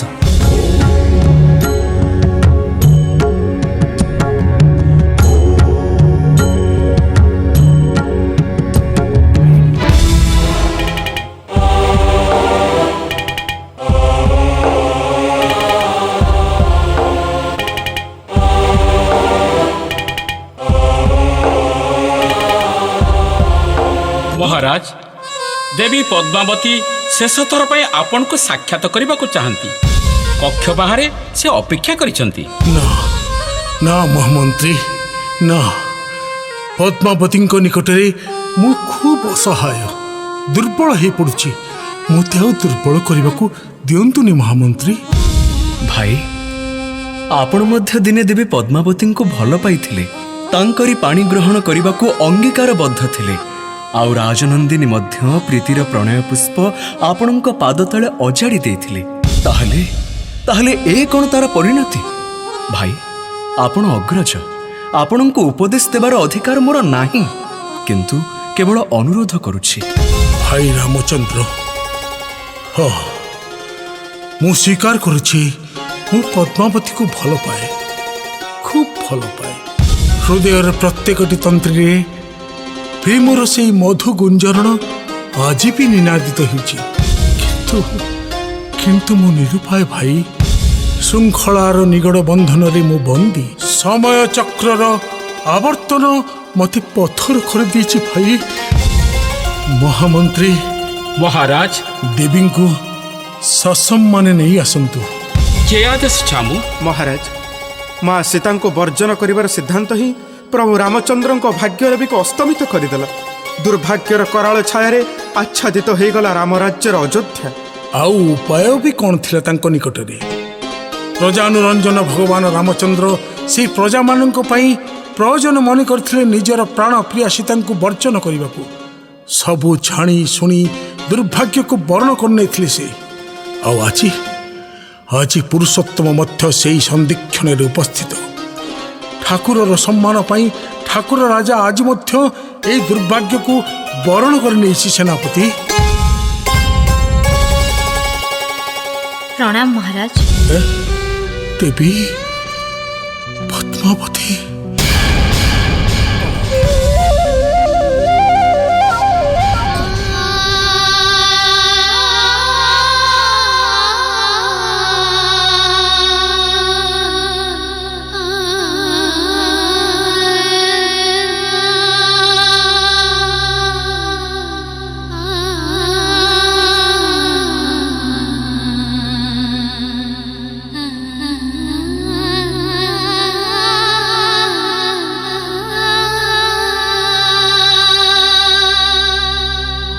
କୃଷ୍ଣର ଏକ ଅଳସ ସନ୍ଧ୍ୟାରେ ତମେ ମୋର ଜୀବନ ରକ୍ଷା କରିଥିଲ ଆଉ ତାରି ପ୍ରତିଦାନରେ এই ନିଷ୍ଠୁର ପୁରୁଷୋତ୍ତମ ତମକୁ ତମକୁ ସାଗରର ଅତଳ ଗର୍ଭକୁ ଠେଲି ଦେଉଛି। ତମେ ମୋତେ ଅଭିଶାପ ଦିଅ ଦେବୀ, ଆଉ ସେଇ ଅଭିଶାପର ତୀବ୍ର ଦଂଶନରେ ସାରା ଜୀବନ ପୁରୁଷୋତ୍ତମ ଏକ କକ୍ଷଚ୍ୟୁତ ଉଲ୍କା ପରି ଘୁରି ବୁଲୁଥାଉ। କଣ କହିଲେ ମହାରାଜ? ପଦ୍ମାବତୀ ଆପଣଙ୍କୁ ଅଭିଶାପ ଦେବ? ବିଶ୍ୱାସ କରିପାରିଲେ ଆପଣ? ଭଲ ପାଇବା ମୋର ଏକ ସ୍ୱାଭାବିକ ଚରିତ୍ର ମହାରାଜ। ଏଥିରେ ଛଳନା କିମ୍ବା ନାଟକୀୟତା ନାହିଁ। ତେଣୁ ଆପଣଙ୍କର ସିଦ୍ଧାନ୍ତକୁ ମୁଁ ମଥାପାତି ମାନି ନେଇଛି ମହାରାଜ। କାରଣ ଆପଣଙ୍କୁ ମୁଁ ପ୍ରାଣ ଭରି ଭଲ ପାଏ। ହୃଦୟର ନିବୃତ ଅଙ୍ଗନରେ ଏବେ ବି ସେଇ ମଧୁମୟ ସ୍ମୃତି ଝଙ୍କୃତ ହେଉଛି।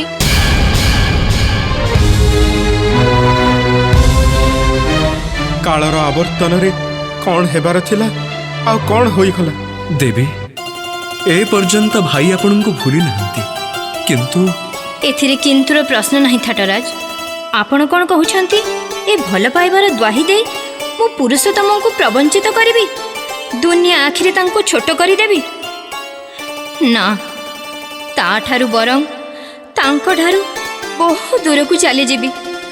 ଆକଣ୍ଠ ହଳାହଳ ପାନ କରି ତିଳ ତିଳ କରି ମୃତ୍ୟୁବରଣ କରିବି। କିନ୍ତୁ ଭରା ଦରବାରରେ ସେ ନିନ୍ଦିତ ହେବେ, ଅପମାନିତ ହେବେ। ଏହା ମୁଁ ସହ୍ୟ କରିପାରିବି ନାହିଁ। ଧନ୍ୟ ଦେବୀ, ଭଲ ପାଇବାର এই ଚରମ ଆତ୍ମତ୍ୟାଗରେ এই ସେନାପତିର ମଥା ଆପେ ଆପେ ଆପଣଙ୍କ ଚରଣ ତଳେ ଅବନମିତ ହୋଇଯାଉଛି। ପ୍ରଭୁ ଜଗନ୍ନାଥ ଆପଣଙ୍କର ମନୋକାମନା ପୂର୍ଣ୍ଣ କରନ୍ତୁ। ତୁମେ ବୁଦ୍ଧିମତୀ, ବିଦୁଷୀ, ମନକୁ ଶାନ୍ତ ରଖ। ସେଇ ପ୍ରଭୁ ନୀଳାଦ୍ରି ବିହାରୀ ଜଗତର ନାଥ ଜଗନ୍ନାଥଙ୍କ ଉପରେ ଭରସା ରଖ, ସବୁ ଠିକ୍ ହୋଇଯିବ। କିନ୍ତୁ ଗୋଟିଏ କଥା ମନେ ରଖ ମା, ଏଇ ଯେଉଁ କାଳିଆ ଠାକୁର ନା, ତାକୁ ମାଗିଲେ କିଛି ମିଳେ ନା। କଟାଳ କଲେ ମଧ୍ୟ ଆଡ଼ ଆଖିରେ ଚାହେଁ ନା। କେବଳ ଭାବ ବଢ଼ାଅ ମା, ଭାବ ବଢ଼ାଅ, ଦେଖିବ ନିଶ୍ଚୟ ତମର ଅଭାବ ଦୂର ହୋଇଯିବ।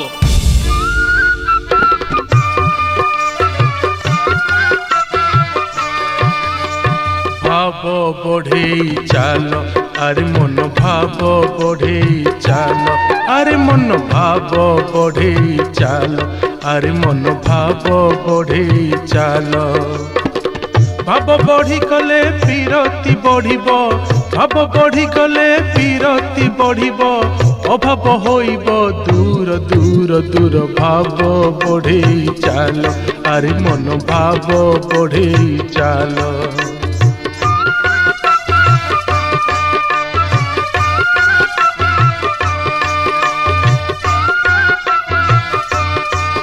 हरि बोल हरि बोल हरि बोल हरि बोल हरि बोल हरि बोल हरि बोल हरि बोल। हरे मुरारे मधुकैट भारे गोविंद गोपाल मुकुंद सौरे। बोल हरि बोल हरि बोल हरि बोल।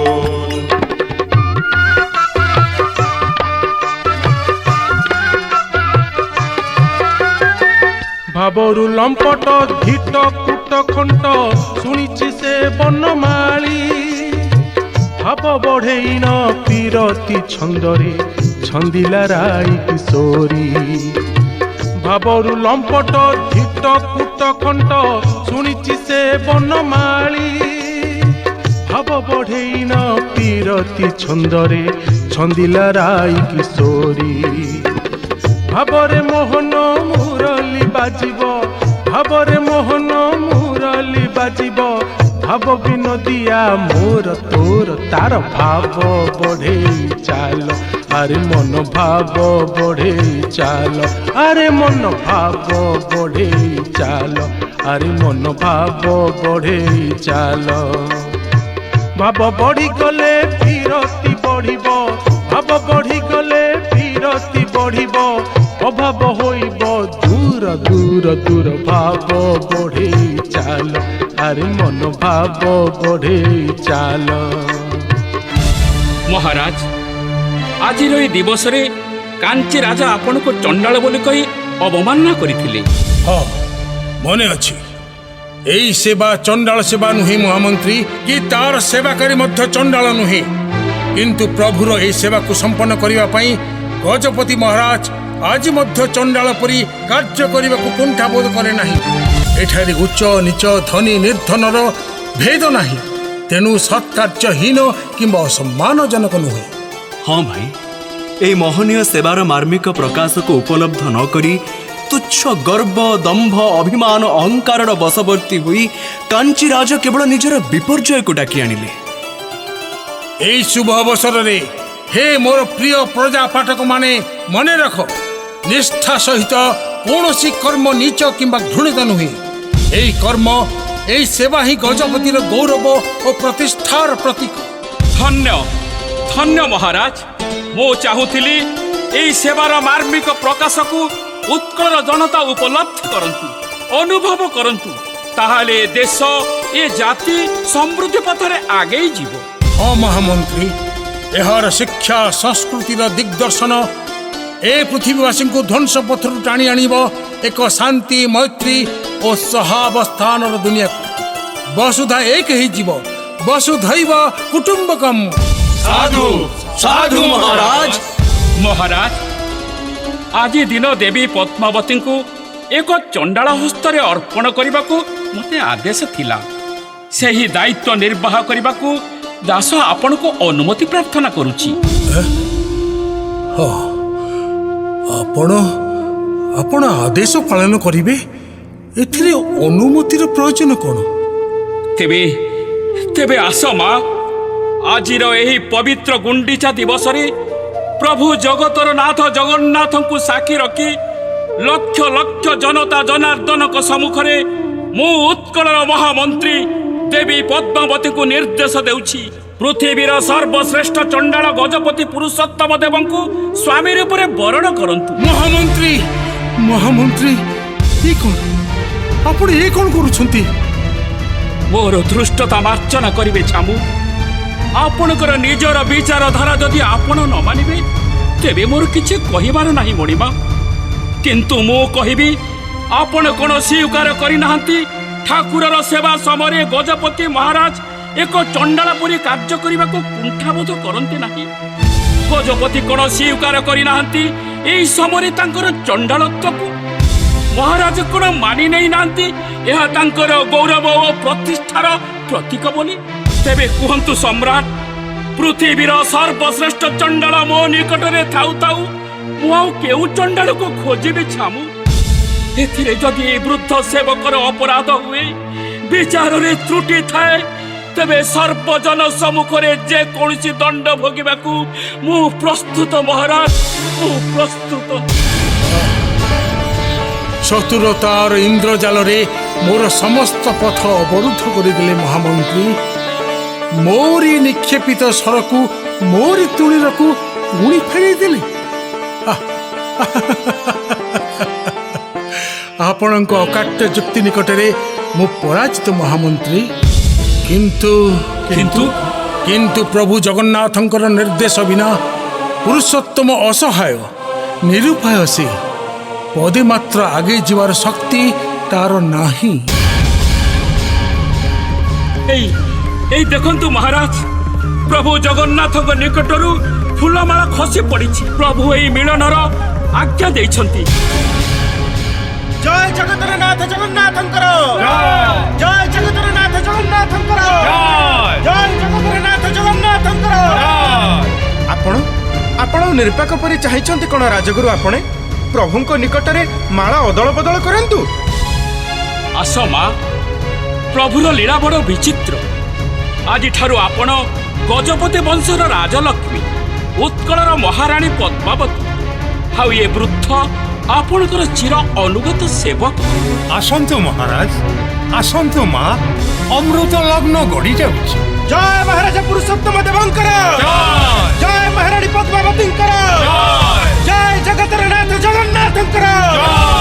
ହରି ବୋଲ ହରି ବୋଲ ହରି ବୋଲ ହରି ବୋଲ ହରି ବୋଲ ହରି ବୋଲ ହରି